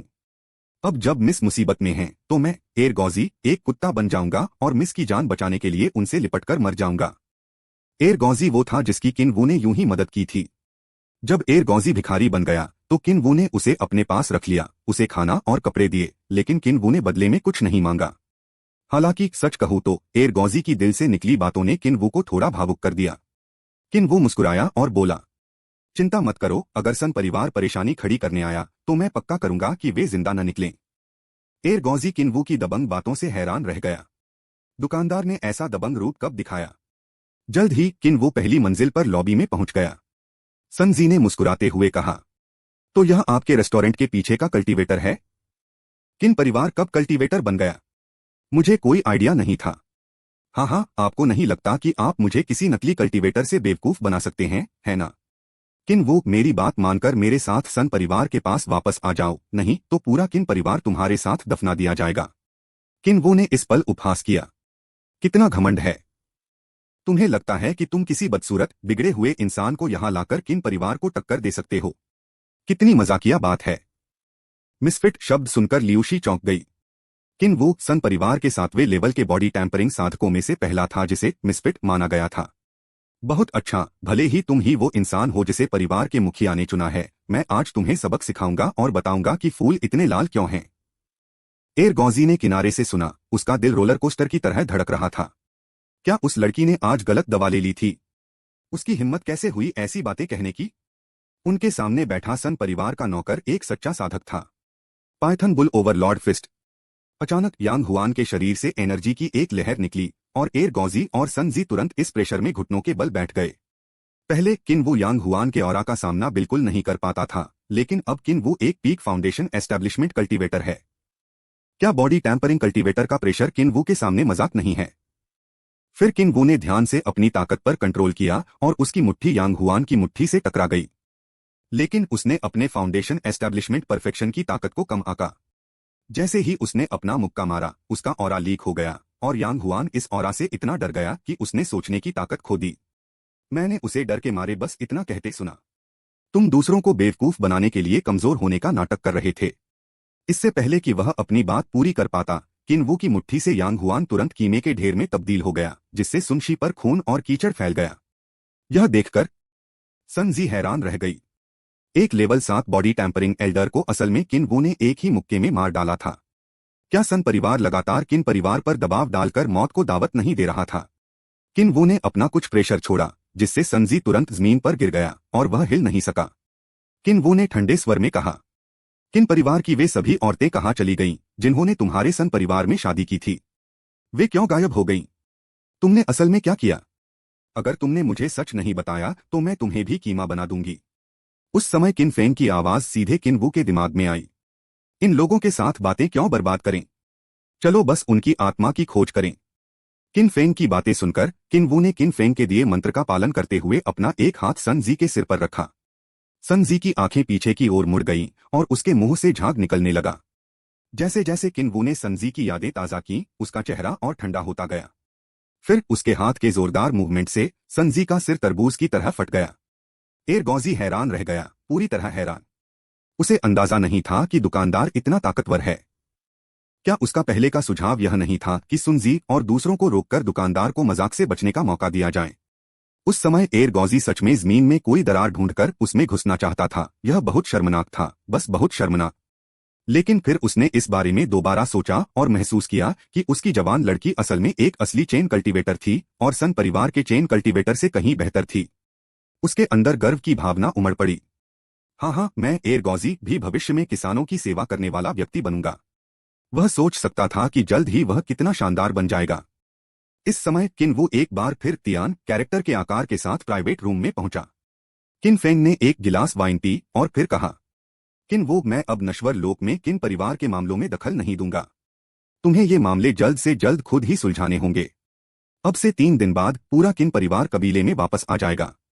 किन फेंग को यह कहते हुए सुनकर कि वह मौत की दुनिया के किन परिवार को उनके कबीले में वापस लाएगा, किनवू खुद को रोक नहीं पाई और रोने लगी। क्या मौत की दुनिया के किन परिवार की लंबे समय से चाही गई इच्छा उसकी पीढ़ी में पूरी होगी? चैप्टर 83। आपके किन परिवार ने एक असली ड्रैगन पैदा किया है। इस समय किन फैमिली रेस्टोरेंट की खबर तेजी से फैल गई। हे भगवान, क्या मैंने अभी सही देखा? किन परिवार की बेटी किनवू ने असल में सन परिवार को बुरी तरह पीटा। क्या किनवू एक कल्टीवेटर हो सकती है? क्या किन परिवार स्वर्ग को चुनौती देने जा रहा है? हाँ, सच में हर बड़े कबीले की अपनी ताकत होती है, लेकिन किनवू ने इसे इतनी अच्छी तरह छिपाया कि उसने हम सबको बेवकूफ बना दिया। अगर आज सन परिवार परेशानी खड़ी करने नहीं आया होता तो शायद हमें अंधेरे में रखा जाता। हाँ, ऐसा लगता है कि किन परिवार बहुत तरक्की करने वाला है। मुझे जल्द से जल्द परिवार को यह खबर बतानी है और किन परिवार के साथ अच्छे रिश्ते बनाने के लिए हम सब कुछ करना है। अरे यार, मेरा निकम्मा बेटा किनवू से शादी करने की जिद कर रहा है। लगता है अब से मुझे उसे जेल में बंद करना पड़ेगा। अगर उसने गलती से एक दिन किनवू को नाराज कर दिया तो शायद मैं परिवार के लिए गुनाहगार बन जाऊंगा। खेती करने वालों की बेइज्जती नहीं की जा सकती। इस समय एरगॉजी ने अपना शौक दबाया। उसका माथा पसीने की बूंदों से भर गया था और उसने कांपते हुए और धीरे धीरे जमीन पर पड़े यांग हुआन के मांस के टुकड़ों और संजी की लाश को साफ किया। फिर वह दरवाजे पर खड़ा हुआ और बोला, प्रिय मेहमानों, किन फैमिली रेस्टोरेंट आज खुल रहा है। सभी डिशेस पर 50% की छूट है। प्लीज इसे मिस न करें। लेकिन घटना देखने के बाद हर कोई उस डरावने दृश्य से इतना डर गया कि उनकी हिम्मत नहीं हुई कि वे अंदर जाकर खाना खा सकें। लेकिन इस दुनिया में हमेशा कुछ निडर लोग होते हैं जो मानते हैं कि जितना ज्यादा रिस्क होगा मछली उतनी ही महंगी होगी। तो वे दांत पीसते हुए किन फैमिली रेस्टोरेंट में वापस चले गए। उन्हें लगा कि यह किन वू से दोस्ती करने का अच्छा मौका है। आखिर जब तक परिवार में कोई कल्टीवेटर रहेगा, परिवार इस दुनिया में 100 साल तक जरूर तरक्की करेगा। जब तक कोई किसी साधक परिवार का साथ देता रहेगा, उसके अपने परिवार का रुतबा जरूर बढ़ेगा, क्योंकि साधक परिवार दुनिया में न्यूक्लियर हथियार की तरह होते हैं। जल्द ही किन फैमिली रेस्टोरेंट का बिजनेस फिर से बढ़ गया। वह लोगों से भरा हुआ था और हर कोई इस बात पर चर्चा कर रहा था कि अभी क्या हुआ था। इस समय किन परिवार के मुख्य हॉल में कुलपति किन किलिंग कुलपति की गद्दी पर बैठे थे। उनके चेहरे पर कुछ गंभीरता थी। मास्टर, सन परिवार बहुत आगे बढ़ गया है। मिस को सन परिवार में शादी करने के लिए मजबूर करने के लिए उन्होंने हमारे किन परिवार की 1 दर्जन से ज्यादा दुकानों को तोड़ दिया है और नष्ट कर दिया है, और हमारे लोग घायल हो गए हैं। हाँ पैट्रियार्क, हम कभी भी सन परिवार के साथ समझौता नहीं करेंगे। हम युद्ध क्यों नहीं शुरू कर देते। मेरा किन परिवार कभी भी शांति की भीख मांगने के लिए महिलाओं का इस्तेमाल नहीं करेगा। कुलपति, आदेश दीजिए। किन परिवार में कोई कायर नहीं है। तो क्या हुआ अगर हम मर गए? हम 18 साल में फिर से हीरो बनेंगे। इस समय कबीले का एक स्काउट गेट के बाहर एक बढ़िया घोड़े पर सवार होकर आया। स्काउट के घोड़े से उतरने के बाद घोड़ा जमीन पर गिर गया और मर गया, जिससे पता चला कि यह खबर कितनी जरूरी थी। मास्टर, कुछ बहुत बुरा हुआ है। हमारे जासूसों के मुताबिक सन परिवार के सन परिवार के 7वें लेवल के बॉडी टैंपरिंग एल्डर यांग हुआन को किन परिवार के रेस्टोरेंट में एक जवान लड़की को किडनैप करने के लिए ले गए हैं। किन परिवार के स्काउट की बातें सुनकर किन किलिंग ने गुस्से में अपने हाथ में चाय का कप तोड़ दिया और फिर गुस्से से कहा, सन परिवार सच में हद पार कर रहा है। उन्होंने मेरी बेटी को भी छीनने की हिम्मत की। मास्टर चेन बिन, कृपया मेरे साथ तुरंत किन फैमिली रेस्टोरेंट आइए, नहीं तो किन वो खतरे में पड़ जाएगा।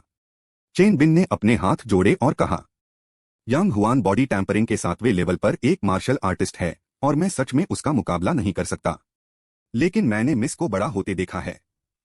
अगर यांग हुआन मिस को ले जाना चाहता है तो उसे पूछना होगा कि क्या मैं अपनी जान देकर इसकी इजाजत दूंगा। पैट्रियार्क, चलो अब चलते हैं। किन किलिंग ने सिर हिलाया।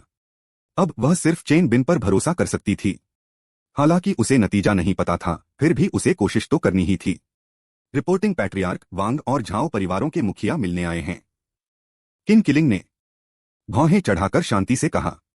किन परिवार का वांग और झाओ परिवारों से ज्यादा मिलजोल नहीं है। क्या सन परिवार ने उन्हें कुछ फायदे देने का वादा किया और किन परिवार को रोकने की कोशिश की? कितनी चालाक चाल है। मैं देखना चाहता हूं कि वे क्या कर रहे हैं। किन झोंग, जल्दी से चेन बिन को किन फैमिली रेस्टोरेंट ले जाओ। उस लड़की की सुरक्षा करना। मैं थोड़ी देर में वहां पहुंच जाऊंगा। फिर किन किलिंग हॉल से निकलकर रिसेप्शन रूम की ओर चला गया। वांग और झाओ परिवारों को इस इलाके में ताकतवर कबीले माना जाता है, जो किन परिवार से कहीं ज्यादा ताकतवर हैं। वांग परिवार के मुखिया वांग शियाओ और झाओ परिवार के मुखिया झाओ यांग दोनों ही इस इलाके में असरदार लोग हैं। किन किलिंग का चेहरा बहुत गंभीर था। अगर इन दोनों परिवारों ने किन परिवार के मामलों में दखल दिया तो इस बार किन परिवार शायद बर्बाद हो जाएगा। इस समय वांग शियाओ और झाओ यांग रिसेप्शन रूम में बेसब्री से इंतजार कर रहे थे और वे अपने साथ अच्छे तोहफे लाए थे। भाई वांग, किन परिवार के साथ हमारे रिश्ते पहले ठीक ठाक रहे हैं। मुझे हैरानी है कि क्या किन परिवार के मुखिया कभी हमसे मिलेंगे। हाँ, अगर मुझे पता होता कि ऐसा होगा तो मैं किन परिवार के साथ अच्छे रिश्ते बनाता।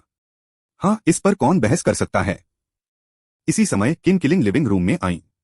इससे पहले कि किन किलिंग कुछ बोल पाती, वांग शियाओ और झाओ यांग खड़े हो गए और नाराजगी से बोले, पैट्रियार्क किन, आपने इतने लंबे समय तक हमसे यह बात छिपाई। वांग शियाओ और झाओ यांग को यह कहते हुए सुनकर किन किलिंग ने भौहें चढ़ाई और मन ही मन सोचा, ये दोनों अब क्या मुसीबत खड़ी कर रहे हैं। मैं उनसे क्या छिपा रहा था। फिर उन्होंने आगे कहा, मुझे समझ नहीं आ रहा कि तुम क्या कह रहे हो। मुझे जरूरी काम है। अगर तुम्हें सन परिवार ने मुझे मनाने के लिए भेजा है तो और कुछ मत कहना। मेरे किन परिवार में सिर्फ ऐसे योद्धा हैं जो खड़े होकर मरते हैं, ऐसे कायर नहीं जो घुटनों के बल जीते हैं। किन किलिंग की बातें सुनकर वांग शियाओ और झाओ यांग को तुरंत पता चल गया कि उनका मौका आ गया है। पैट्रियार्क किन, हमें पक्का सन परिवार ने नहीं भेजा था। हमारे वांग और झाओ परिवार सन परिवार के खिलाफ मिलकर लड़ने के लिए किन परिवार के साथ अलायंस बनाने को तैयार हैं। फिर वांग शियाओ ने अपनी जेब से चांदी के नोटों का एक ढेर निकाला और किन किलिंग को दे दिया। भाई किन, हम सच में किन परिवार के साथ अलायंस बनाने को तैयार हैं। यह 2 मिलियन टैल का चांदी का नोट है जो वांग परिवार की सालाना इनकम है। प्लीज इसे ले लो भाई किन। वांग शियाओ को चांदी के नोट निकालते देख झाओ यांग ने भी चांदी के नोटों का एक ढेर निकाल लिया। भाई किन, मेरा वांग परिवार इस रिश्ते में सच में सच्चा है। यह मेरे वांग परिवार की सालाना इनकम है जो कुल 3 मिलियन टैल है। प्लीज इसे मान लो भाई किन। इस समय किन किलिंग हैरान रह गया। अगर उन्होंने सिर्फ यह कहा होता कि वे किन परिवार के साथ गठबंधन करेंगे तो वह उन पर विश्वास नहीं करता। लेकिन अब जब वांग और झाओ परिवारों ने 5 मिलियन टैल चांदी जमा कर ली थी तो वह हिचकिचा रहा था। पैट्रियार्क वांग, पैट्रियार्क झाओ, मैं जानना चाहता हूं कि ऐसा क्यों है। झाओ यांग मुस्कुराया और बोला, भाई किन, आपके किन परिवार ने एक असली ड्रैगन पैदा किया है। क्या आपको नहीं पता? किन किलिंग पूरी तरह हैरान रह गया। किन परिवार ने एक असली ड्रैगन पैदा किया है, मुझे कैसे पता नहीं चला। इसी समय किन झोंग और चेन बिन अचानक किन किलिंग के सामने आ गए। अंकल झोंग, क्या मैंने आपको किन फैमिली रेस्टोरेंट जाने के लिए नहीं कहा था? आप वापस क्यों आए? इस समय किन झोंग रो रहा था और जोर जोर से हाँफ रहा था। यह मिस है, यह मिस है। यह सुनकर किन किलिंग बहुत परेशान हो गईं और फिर उन्होंने बेचैनी से पूछा, अंकल झोंग, मुझे बताओ मिस को क्या हुआ? क्या हुआ? इस समय चेन बिन ने भी अविश्वास का भाव दिखाया और फिर कहा, मास्टर, मिस ने सन परिवार के सेवक यांग हुआन और सन परिवार के प्रबंधक सन जी को मार डाला है। चेन बिन की बातें सुनकर किन किलिंग जमीन पर गिर पड़ी, उसकी आंखें खाली थीं। मर गया, शियाओ वू, तुम ऐसे कैसे मर सकते हो? चिंता मत करो, तुम्हारे पिता तुम्हारा बदला लेंगे।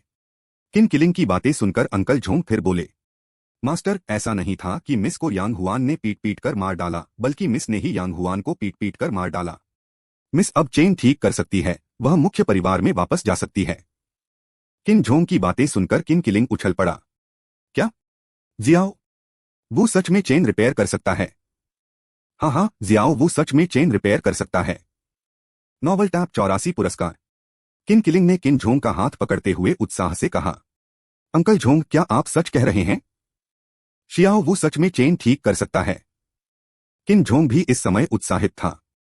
हाँ पैट्रियार्क, अभी सब जगह हलचल है और कई परिवार किन परिवार को श्रद्धांजलि देने जा रहे हैं। इस समय किन फैमिली रेस्टोरेंट के अंदर किन फेंग ने अपना वाइन कप नीचे रखा और फिर कहा, किन वो, शियाओ यू, हमें जाना चाहिए। किन वो ने इस समय कहा, मास्टर, अब हम कहाँ जा रहे हैं? किन फेंग मुस्कुराया और बोला, मर्त्य लोक में किन परिवार के पास लौट जाओ। मास्टर, यहां से किन परिवार तक पहुंचने में कम से कम 1 दिन लगेगा। मैं एक गाड़ी तैयार कर दूंगा ताकि आपको ज्यादा आराम मिले। जरूरत नहीं। ऐसा कहने के बाद किन फेंग किन वो और जी जियो को शून्य में ले गया। इस समय किन किलिंग परिवार के मुखिया की गद्दी पर बैठा था, उसका चेहरा खिल रहा था। किन वो की चेन बनाने की काबिलियत पूरे किन परिवार के लिए बहुत अच्छी खबर थी, लेकिन वह यह नहीं समझ पा रहा था कि किन वो चेन कैसे बना पाता था। जब तक किन वो किसी कल्टीवेटर को अपना गुरु नहीं बना लेती, तब तक कल्टीवेशन एक धीरे धीरे होने वाला प्रोसेस है। आखिर बॉडी टैंपरिंग दायरे में हर लेवल पर आगे बढ़ने में कई साल लगते हैं। यह बात परिवार के पूर्वज चेन बिन अच्छी तरह समझते हैं। उसे याद आया कि जब चेन बिन पहली बार किन परिवार में आया था तो चेन बिन बॉडी टैंपरिंग के सिर्फ तीसरे लेवल पर था, लेकिन लगभग 20 साल बीत चुके थे और चेन बिन सिर्फ बॉडी टैंपरिंग के 5वें लेवल के पीक पर था, जिससे पता चलता था कि सुधार करना कितना मुश्किल था। किन वू की सन परिवार के बड़े यांग हुआन को मारने की काबिलियत बताती है कि किन वू का कल्टीवेशन लेवल बॉडी टेम्परिंग के 7वें लेवल से ऊपर होना चाहिए। भले ही किन वू ने जन्म से ही कल्टीवेशन किया हो, लेकिन उसके लिए ऐसा कल्टीवेशन लेवल पाना नामुमकिन होगा जब तक कि उसमें बहुत ज्यादा टैलेंट न हो।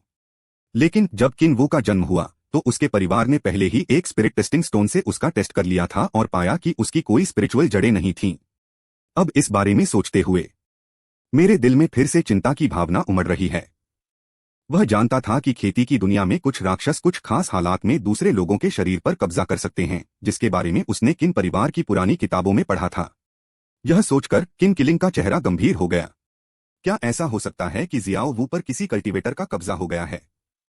प्लीज ऐसा मत होने दो, प्लीज ऐसा मत होने दो जियाओ वू, अब तुम कैसी हो? मुझे तुम्हें वह किन फैमिली रेस्टोरेंट मैनेज नहीं करने देना चाहिए था, यह मेरी गलती है।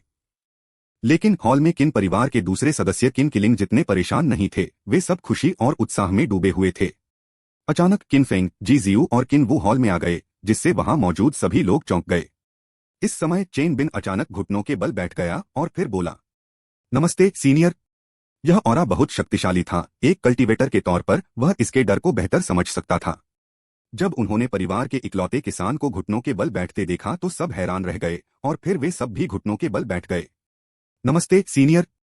किन फेंग ने हाथ हिलाकर तुरंत सबको ऊपर उठा लिया। उसी समय किन वू सीधे किन किलिंग के पास गया। पिताजी, यह आपके बैठने की जगह नहीं है, तुरंत नीचे आ जाइए। शियाओ वू, तुम्हें क्या हो गया है? मैं किन परिवार का मुखिया हूं, अगर मैं यहां नहीं बैठूंगा तो कौन बैठेगा? ओह, मैं समझ गया, तुम किन परिवार की हेड बनना चाहती हो, है ना? पहले यह मुमकिन नहीं था क्योंकि किसी औरत के किन परिवार की हेड बनने का कोई उदाहरण नहीं है। लेकिन अब जब तुमने अमरता हासिल कर ली है तो तुम किन परिवार की हेड बनने के लिए पूरी तरह काबिल हो। लेकिन तुम्हारे पापा को इसके लिए तैयारी करनी होगी। क्या तुम्हारे लिए इस तरह से करना थोड़ी जल्दबाजी नहीं होगी? किन किलिंग की बातें सुनकर किन वू ने किन किलिंग के कान में कुछ बातें फुसफुसाईं। पिताजी, नीचे बैठा आदमी मुख्य परिवार का मुखिया है। क्या आपको लगता है कि आपका यहां बैठना उचित है? किन वू की बातें सुनकर किन किलिंग के पैर कमजोर पड़ गए और वह स्टूल से फिसल गई। फिर लड़खड़ाते हुए किन फेंग के पास गई। किन किलिंग, नश्वर दुनिया में किन परिवार की 319वीं पीढ़ी के मुखिया को अपना सम्मान देते हैं। कृपया बैठ जाइए। किन किलिंग के आसपास के लोग उसकी बात सुनकर तुरंत हैरान रह गए। उन्होंने कभी उम्मीद नहीं की थी कि परिवार का मुखिया मौत की दुनिया में एक छोटे किन परिवार से मिलने आएगा। आखिर साधकों के लिए अमर और नश्वर को अलग करने का कोई कारण होता है, नहीं तो परिवार का मुखिया अपने नाकाबिल वंशजों को मौत की दुनिया में खुद की देखभाल करने के लिए नहीं भेजता। लेकिन उन्हें कोई नाराजगी नहीं थी। किन परिवार के पुराने रिकॉर्ड के अनुसार, हालांकि मुख्य परिवार खेती करने वालों का परिवार था, वे छोटे और कमजोर थे और वे हमेशा मौत के कगार पर रहते थे। उनके पास उनकी परवाह करने का समय नहीं था, क्योंकि कल्टीवेशन की दुनिया में कुलों और पंथों का खत्म होना बहुत आम बात है और इंसान होने के नाते वे मौत की दुनिया में भेजे जाने के बाद भी शांति से जिंदगी जी सकते हैं। उन्हें दोष देने का एकमात्र कारण यह है कि उनकी कोई स्पिरिचुअल जड़ें नहीं हैं। फिर सब लोग फिर से घुटनों के बल बैठ गए। नमस्ते सदन के स्वामी। किन फेंग ने सिर हिलाया, फिर परिवार के मुखिया की सीट पर बैठ गए और जी जिवे एक तरफ खड़ी हो गईं। आप सबने किन परिवार को दुनिया में इतने बड़े लेवल पर डेवलप करने के लिए बहुत मेहनत की है। मैं बहुत खुश हूं। अब जब मेरे किन परिवार ने खेती की दुनिया में अपनी मजबूत पकड़ बना ली है तो मैं आप सबको खेती की दुनिया में वापस ले जाने के लिए यहां आया हूं। अब से किन परिवार के सभी सदस्यों को इकट्ठा करो। वे 3 दिनों में मेरे साथ तियान्युआन शहर आएंगे। यह किन किलिंग का रास्ता है। कुलपति, दुनियावी संपत्ति का क्या? आखिर वे हमारे किन परिवार की 319 पीढ़ियों की मिलीजुली कोशिशों का नतीजा हैं। पिताजी, आपके विजन का क्या? एक बार जब आप कल्टीवेटर बन जाएंगे तो दुनिया की हर चीज आपकी उंगलियों पर होगी। इसके लिए परेशान क्यों होना? किन फेंग मुस्कुराया और बोला, मैं तुम्हारी भावनाएं समझता हूं। किन किलिंग, यह व्यवस्था है, तुम 10,000 लोगों को लीड करोगे जो नश्वर लोक में किन परिवार की पुश्तैनी जमीन की रक्षा करेंगे और तुम्हें वही खेती के संसाधन मिलेंगे। हालांकि किन परिवार की युवा पीढ़ी को मेरे पीछे तियान्युआन शहर आना होगा। अब पूरा फेंगलेई प्रांत किन परिवार के प्रभाव क्षेत्र में है। परिवार को आगे बढ़ने के लिए अपने खून में नए खून की जरूरत है और यह मुश्किल काम आपके कंधों पर है। किन किलिंग दाव, लेकिन मुखिया, हम चेन ठीक नहीं कर सकते तो हम परिवार की मदद कैसे कर सकते हैं? चिंता मत करो, परिवार के मुखिया ने उन मुद्दों पर पहले ही विचार कर लिया है जिनके बारे में आप चिंतित हैं। इस समय जी जियो ने कहा। बोलने के बाद जी जियो ने अपनी स्टोरेज रिंग से मैरो क्लींजिंग एलिक्सिर की एक बोतल निकाली और फिर कहा, इस आइटम को मैरो क्लींजिंग एलिक्सिर कहा जाता है। बस एक घूंट आपको साधना के रास्ते पर चलने देगा। उनकी बातचीत सुनकर किन परिवार के सदस्य हैरान रह गए, पूरी तरह हैरान रह गए। पूर्वजों के रिकॉर्ड के अनुसार मुख्य परिवार तियान्युआन शहर में एक बहुत ही कमजोर खेती करने वाला परिवार था। इसे सिर्फ 1000 साल से भी कम समय हुआ है, जो खेती करने वालों के लिए एक पल का समय है। वे यह भी जानते थे कि फेंगलेई प्रीफेक्चर तियान्युआन शहर से कई गुना बड़ा इलाका है। लेकिन मुखिया ने कहा कि पूरा फेंगलेई प्रांत अब किन परिवार के अधिकार क्षेत्र में है। किन परिवार कितना ताकतवर हो गया था, यह सुनकर वे सब बहुत खुश हुए और चेन बिन भी बहुत हैरान हुआ। इस समय किन फेंग ने चेन बिन की ओर देखा और फिर कहा, तुम्हें नश्वर लोक में किन परिवार का सेवक होना चाहिए। चेन बिन को कभी उम्मीद नहीं थी कि कोई इतना जरूरी इंसान उससे बात करेगा और फिर वह खुशी से जमीन पर घुटनों के बल बैठ गया। मैं चेन बिन 20 साल पहले किन परिवार का सेवक बन गया था। किन फेंग ने सिर हिलाया और फिर कहा, मैंने आपका काम देखा है। आपने इतने सालों में किन परिवार के स्थिर विकास में बहुत बड़ा योगदान दिया है। किन परिवार उन लोगों को जरूर इनाम देगा जिन्होंने योगदान दिया है। फिर किन फेंग ने जी जियू की तरफ देखा, जो तुरंत समझ गई और उसने एक स्टोरेज रिंग निकाली, फिर अपनी आवाज भेजी। इस स्टोरेज रिंग में स्प्रिंग ऑफ लाइफ की एक छोटी बोतल है जो आपकी जिंदगी 50 साल बढ़ा सकती है। मैरो क्लींजिंग एलिक्सिर की एक बोतल जो आपकी कल्टीवेशन एप्टीट्यूड को बेहतर बना सकती है। 20 body tampering pills, 20 QE cultivation pills, 5 foundation establishment pills, 5 golden essence pills और 2 नेसेंट सोल कंडेंसेशन पिल्स हैं। लेकिन आप किस लेवल तक पहुंच सकते हैं, यह आपकी अपनी किस्मत पर निर्भर करता है। और एक बात याद रखना, अपनी दौलत का दिखावा मत करना। यह थोड़ी सी चीज मेरे किन परिवार के लिए कुछ भी नहीं है, लेकिन अगर दूसरे साधकों को पता चल गया तो तुम दुनिया के कोने कोने तक भागकर भी मौत से नहीं बच पाओगे। जी जियू की बातें सुनकर चेन बिन के हाथ कांपने लगे। उसकी जिंदगी 50 साल बढ़ाना उसकी आधी जिंदगी के बराबर था। उसने पहले ही अपने भविष्य की उम्मीद छोड़ दी थी और धीरे धीरे किन परिवार में घुल मिल रहा था। उसने कभी उम्मीद नहीं की थी कि उसे ऐसा मौका मिलेगा। यह उसकी किस्मत का कमाल था। वह अब किन परिवार का रिटेनर बनने के अपने फैसले के लिए बहुत शुक्रगुजार है, क्योंकि इसने सीधे तौर पर उसकी जिंदगी बदल दी और इस मौके की वजह से उसके वंशजों की किस्मत भी पूरी तरह बदल जाएगी। पीएस प्रिय पाठकों, लेखक कोविड-19 से संक्रमित हो गए हैं और अब फिर से पॉजिटिव हैं और उन्हें बुखार भी है, इसलिए अपडेट थोड़ा धीमा होगा, कृपया समझें। चैप्टर 85 तुरंत मार, आगे की चाल। किन वू द्वारा सन परिवार के प्रबंधक सनजी और अनुचर यांग हुआन की हत्या की खबर सन परिवार में भी फैल गई। इस समय एक गुप्त कमरे में, मास्टर, कुछ बहुत बुरा हुआ है। स्टीवर्ड सनजी और रिटेनर यांग हुआन को किन परिवार के किन वू ने मार डाला है और उनके शरीर पूरी तरह से खराब हो गए हैं। यह सुनकर सन हुआंग की आंखें बर्फ की तरह ठंडी हो गईं। हालांकि उसे सनजी और यांग हुआन की मौत की कोई परवाह नहीं थी, लेकिन किन परिवार की हरकतें सन परिवार के मुंह पर एक साफ तमाचा थीं। फिर उसने गहरी आवाज में कहा, यांग हुआन बॉडी टैंपरिंग के 7वें लेवल पर है। क्या किन परिवार के पीछे कोई ताकतवर आदमी हो सकता है? क्या आपने इसकी अच्छी तरह से जांच की है? उस व्यक्ति ने इस समय कहा। कुलपति, किन परिवार का कोई साथ नहीं दे रहा है। किन वू ने ही प्रबंधक और बुजुर्ग को मारा था। यह सुनकर सन होवांग जोर से हंस पड़ा। यह सच में भगवान की मदद है। यह सच में भगवान की मदद है। जब तक मैं तुम्हें अपने अंदर समा लेता हूं, मैं पक्का मिड फाउंडेशन एस्टैब्लिशमेंट स्टेज तक पहुंच पाऊंगा। फिर सन होवांग सीधे किन परिवार के पास गया। इस समय किन किलिंग ने किन झोंगदाओं से कहा, अंकल झोंग, जल्दी से घर से दूर रहने वाले किन परिवार के सभी सदस्यों को इकट्ठा करो और उन सभी को 2 दिनों के अंदर कबीले के हेडक्वार्टर में इकट्ठा करो। किन झोंग ने इस समय उत्साह से कहा, ठीक है, मैं पक्का करूंगा कि 1 दिन के अंदर सभी को बता दिया जाए। किन फेंग ने इस समय कहा, इस परेशानी की कोई जरूरत नहीं है। फिर किन फेंग ने दुनिया में किन परिवार के सभी खानदानों को महसूस किया और उनकी लोकेशन जान ली। उसके बाद किन परिवार के सभी सदस्यों के पैरों के नीचे एक टेलीपोर्टेशन एरे दिखाई दिया। इससे पहले कि बाहर मौजूद किन परिवार के सदस्य कुछ कर पाते, वे वहां से गायब हो गए। जब तक उन्हें पता चला कि क्या हो रहा है, तब तक किन परिवार के 400,000 से ज्यादा सदस्य किन फैमिली स्क्वायर में आ चुके थे। इस समय सभी लोग एक दूसरे को हैरानी से देख रहे थे।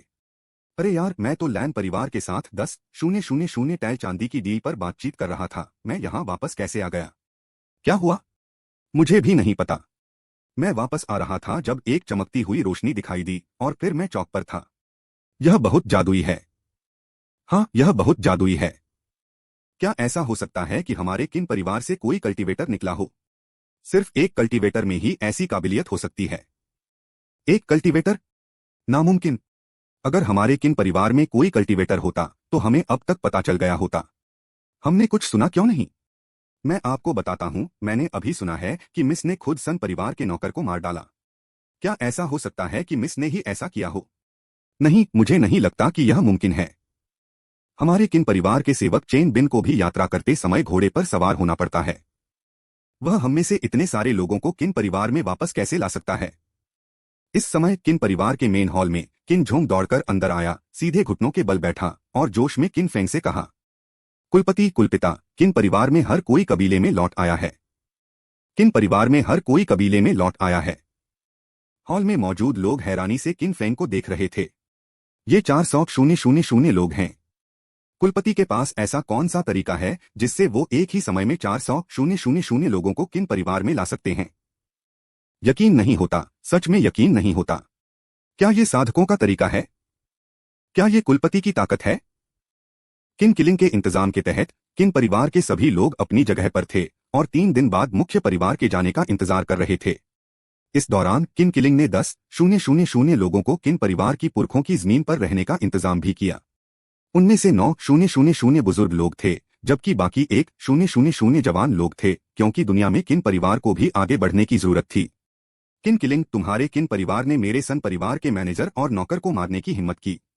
अपनी बेटी से मुझसे माफी मांगो, नहीं तो मैं तुम्हारे पूरे किन परिवार को खत्म कर दूंगा। यह सुनकर किन वो तुरंत गुस्से में आ गया और फिर किन फेंग से बोला, कुलपति, किन वो किन परिवार का बदला लेने के लिए लड़ने का अनुरोध करता है। किन फेंग ने सिर हिलाया और किन वो तुरंत बाहर भागा। सन होवांग, मैं तुम्हारे साथ मुसीबत मोल लेने नहीं आया था, लेकिन तुम खुद मेरे दरवाजे पर आ गए। आज मैं पुराने और नए दोनों हिसाब बराबर कर लूंगा। इस समय सन होवांग ने उपहास किया। किन वो, मैं तुम्हारी हिम्मत की तारीफ करता हूं कि तुमने मेरे सन परिवार को चुनौती दी। क्या तुम्हें लगता है कि मेरे सन परिवार के नौकर को मारकर तुम मेरे सन परिवार पर हावी हो जाओगे? तुम तो बस कुएं के मेंढक हो। मैं तुम्हें एक सलाह देता हूं, अगर तुम अपने कपड़े उतारकर मेरी बात मानकर मेरे बिस्तर पर लेट जाओ तो मैं किन परिवार की जान बख्शने के बारे में सोच सकता हूं।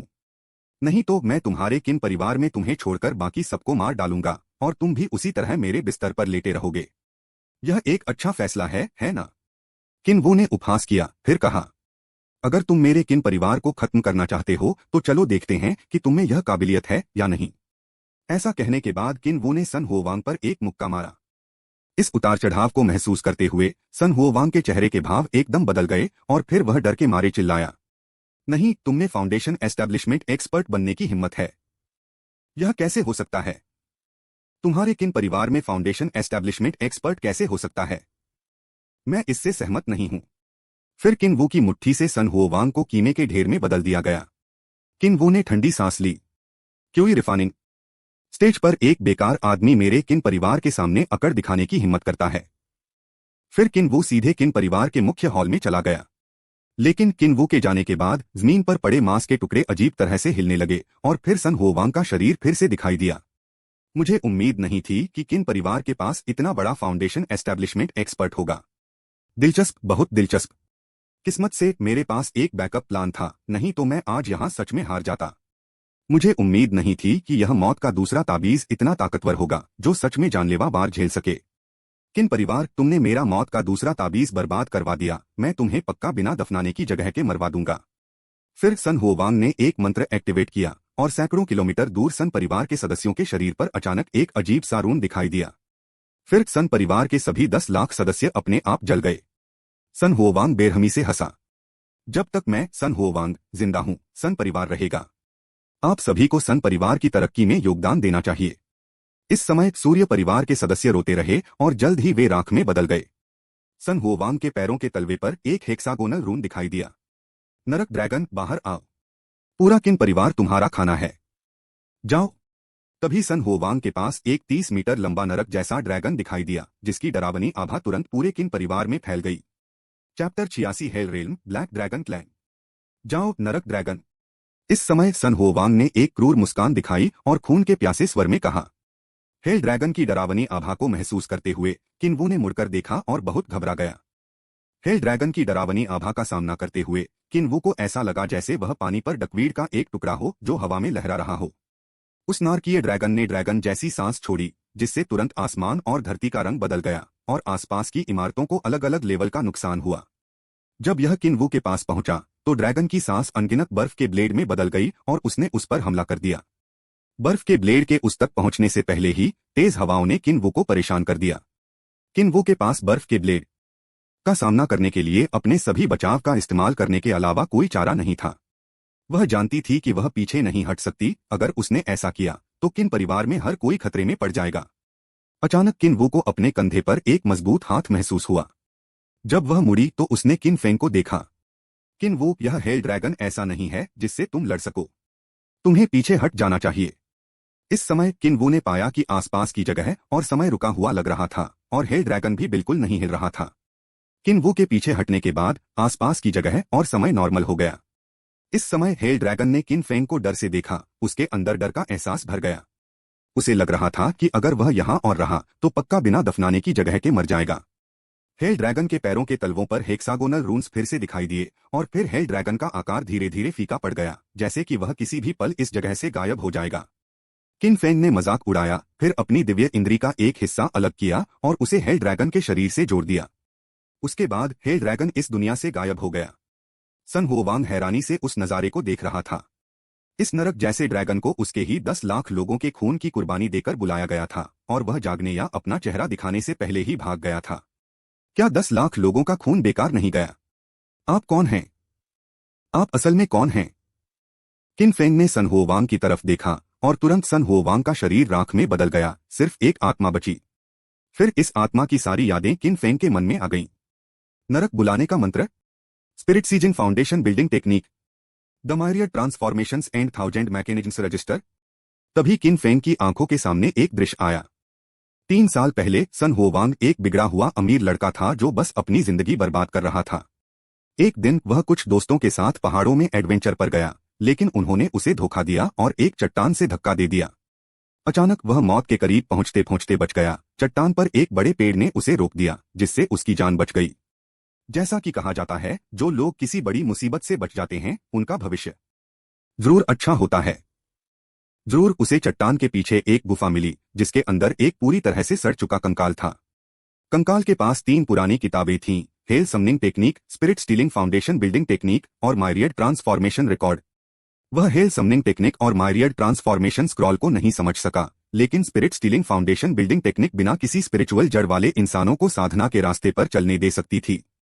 साधना के तरीके के अनुसार जब तक कोई 98 महिलाओं के मूल यिन सार को सोख लेता है और आखिर में जुआन यिन शरीर वाली एक महिला को भट्टी के रूप में जोड़ लेता है, तब तक वह नीम स्थापना चरण को पार कर सकता है और साधना के रास्ते पर चल सकता है। इस समय सन होवांग पूरी तरह बदल गया। पावर पाने के लिए उसने हर तरीका अपनाया। किन परिवार की कई औरतों को नुकसान पहुंचाया, जो उनके गायब होने का कारण था। पूछताछ करने के बाद उसे पता चला कि किन वो का जन्म यिन साल, यिन महीने और यिन घंटे में हुआ था और आखिरकार उसने उस पर नजरें गड़ा दी। जिन लोगों ने सन होवांग को चट्टान से धक्का दिया था, उनके परिवारों को सन होवांग के लौटने के बाद उसके गुस्से भरे बदले का सामना करना पड़ा। 300,000 से ज्यादा सदस्यों वाले एक परिवार को सन होवांग ने मार डाला। आखिर में उन्होंने मौत के ताबीज को बेहतर बनाने के लिए मिरियड ट्रांसफॉर्मेशंस एंड 1000 मैकेनिज्म्स टैलिस्मान का इस्तेमाल किया। जहां तक हेल समनिंग टेक्निक की बात है, तो कहने की जरूरत नहीं है कि उसने किसी भी हालत के लिए सीधे अपने लोगों पर स्पेल मार्क लिख दिया था और अचानक यह काम आ गया। बदकिस्मती से वह किन फेंग से टकरा गया। अगर किन फेंग न होता तो वह सच में सफल हो सकता था। फिर सन होवांग की आत्मा बोझ न उठा पाने के कारण हवा के साथ गायब हो गई और उसे दोबारा जन्म लेने का मौका भी नहीं मिला। किन फेंग ने हेल डेमन ड्रैगन से जुड़ी दिव्य भावना को महसूस किया और पाया कि उसकी अपनी दिव्य भावना के अंदर एक अलग जगह थी। अगर वह अभी हेवनली डाओ रेल में होता तो शायद उसे यह महसूस नहीं हो पाता।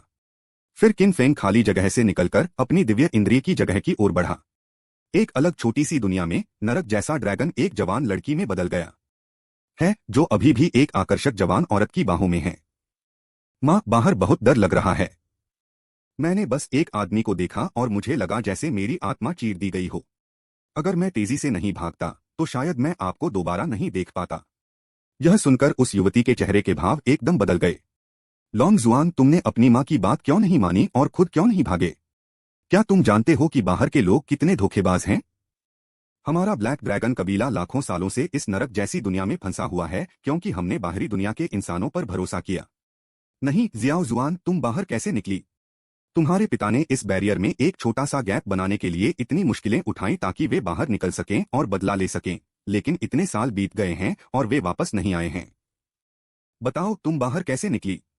अपनी माँ का गंभीर चेहरा देखकर लॉन्ग जुआन के पास सच सच जवाब देने के अलावा कोई चारा नहीं था।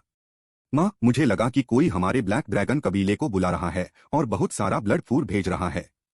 फिर आसमान में एक छह-नुकीली जादुई सील दिखाई दी और उस सील के नीचे मैं बाहरी दुनिया में चला गया।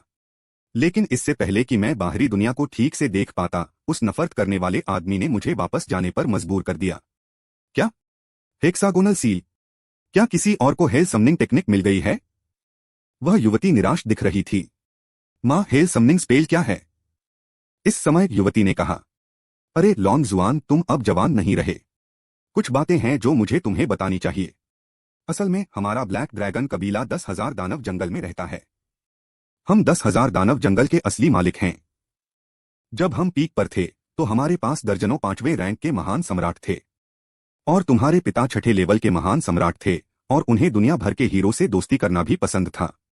बदकिस्मती से उन्होंने लोगों को गलत समझा। तुम्हारे पिता का भरोसा जीतने के बाद तुम्हारे पिता उस व्यक्ति को हमारी पुरखों की जमीन ब्लैक ड्रैगन्स नेस्ट में वापस ले आए। लेकिन उन्हें उम्मीद नहीं थी कि वह व्यक्ति इतना बड़ा होगा और मेरे ब्लैक ड्रैगन्स नेस्ट में एक सील लगाएगा। बाद में मुझे पता चला कि जो आदमी तुम्हारे पिता का पीछा कर रहा था और उन्हें भाई कह रहा था, वह असल में मेरे ब्लैक ड्रैगन कबीले के खिलाफ साजिश रच रहा था और पूरे कबीले को अपना हथियार बना रहा था। और उस व्यक्ति ने हेल समनिंग टेक्निक भी बनाई, जिससे वह जब भी हमारी जरूरत हो हमें लड़ने के लिए बुला सकता है और हमें जरा भी विरोध नहीं करना चाहिए, नहीं तो हम खत्म हो जाएंगे। अभी हम जिस जगह पर हैं उसे हेल कहते हैं, एक अलग जगह जो बनाई गई थी।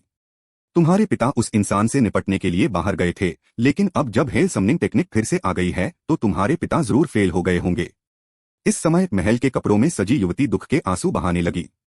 नॉवल टैप 87 सौदा। अचानक लॉन्ग जुआन की मां लॉन्ग यिन का चेहरा एकदम बदल गया, क्योंकि उसे पता चला कि पूरे नर्क की दीवार को एक ताकतवर बाहरी ताकत तोड़ रही थी। यह शक्ति लॉन्ग जुआन के पिता से कहीं ज्यादा थी, न तो उसी लेवल पर न ही उसी ऑर्डर ऑफ मैग्नीट्यूड में, जैसे एक जुगनू की तुलना चमकीले चांद से की जाती है। यह 7वें सम्राट द्वारा छोड़ी गई एक रुकावट है।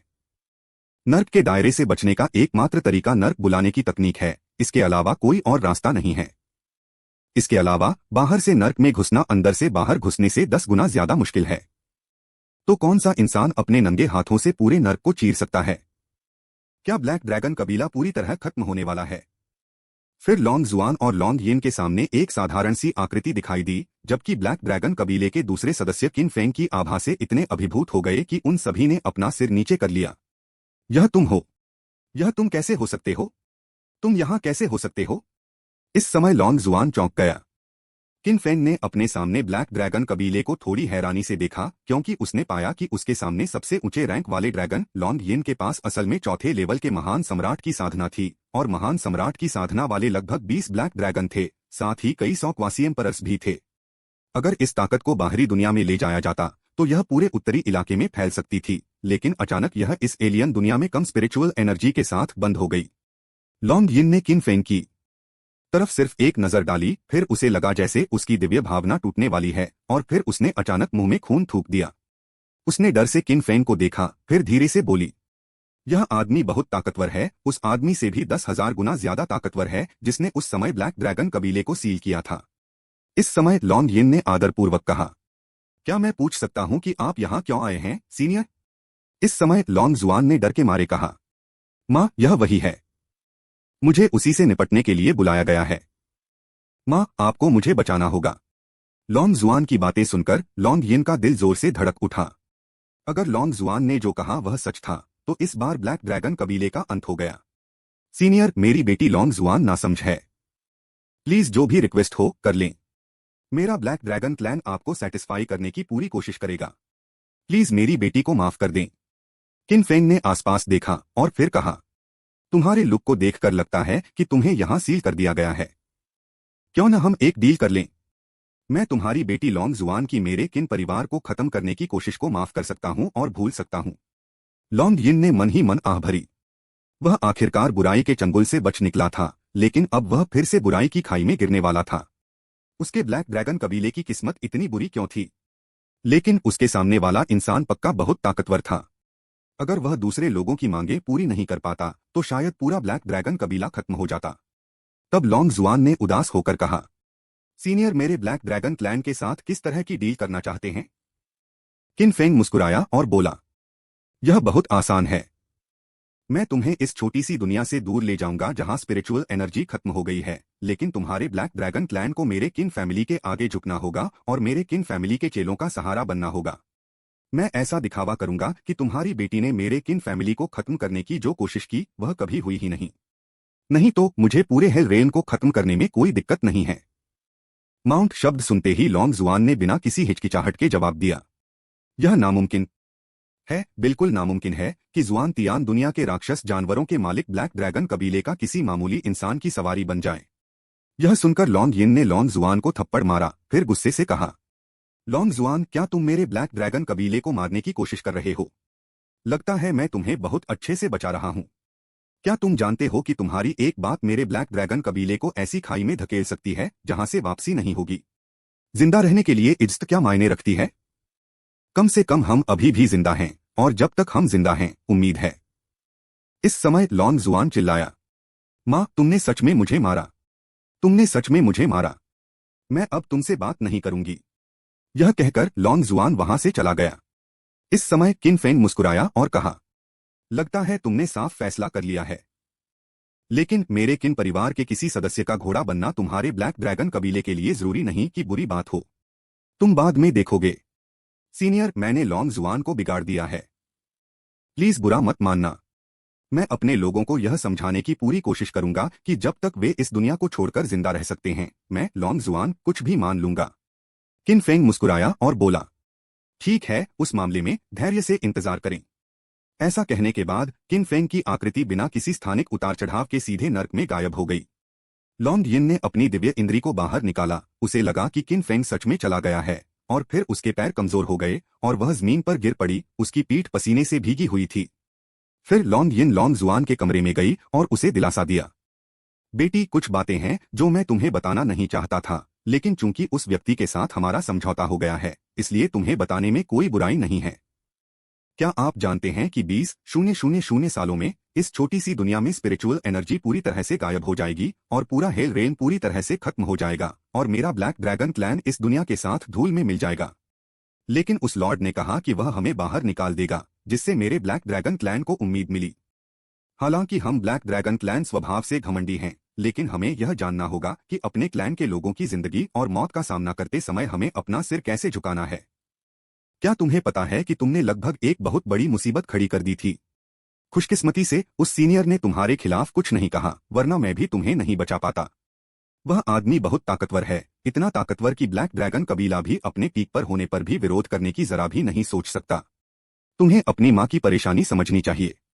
मैं यह ब्लैक ड्रैगन कबीले के लिए कर रहा हूँ। अगर मैं ब्लैक ड्रैगन कबीले का अभी का मुखिया नहीं होता, तो मैं बहुत पहले तुम्हारे पिता से मिलने चला गया होता। ये शब्द कहने के बाद लॉन यिन फूट फूट कर रोने लगी। इस समय लॉन जुआन चिल्लाया, माँ, मुझे पता है कि मैं गलत था। मैं फिर कभी अपनी मनमानी नहीं करूंगा। मैं आपकी बात सुनूंगा।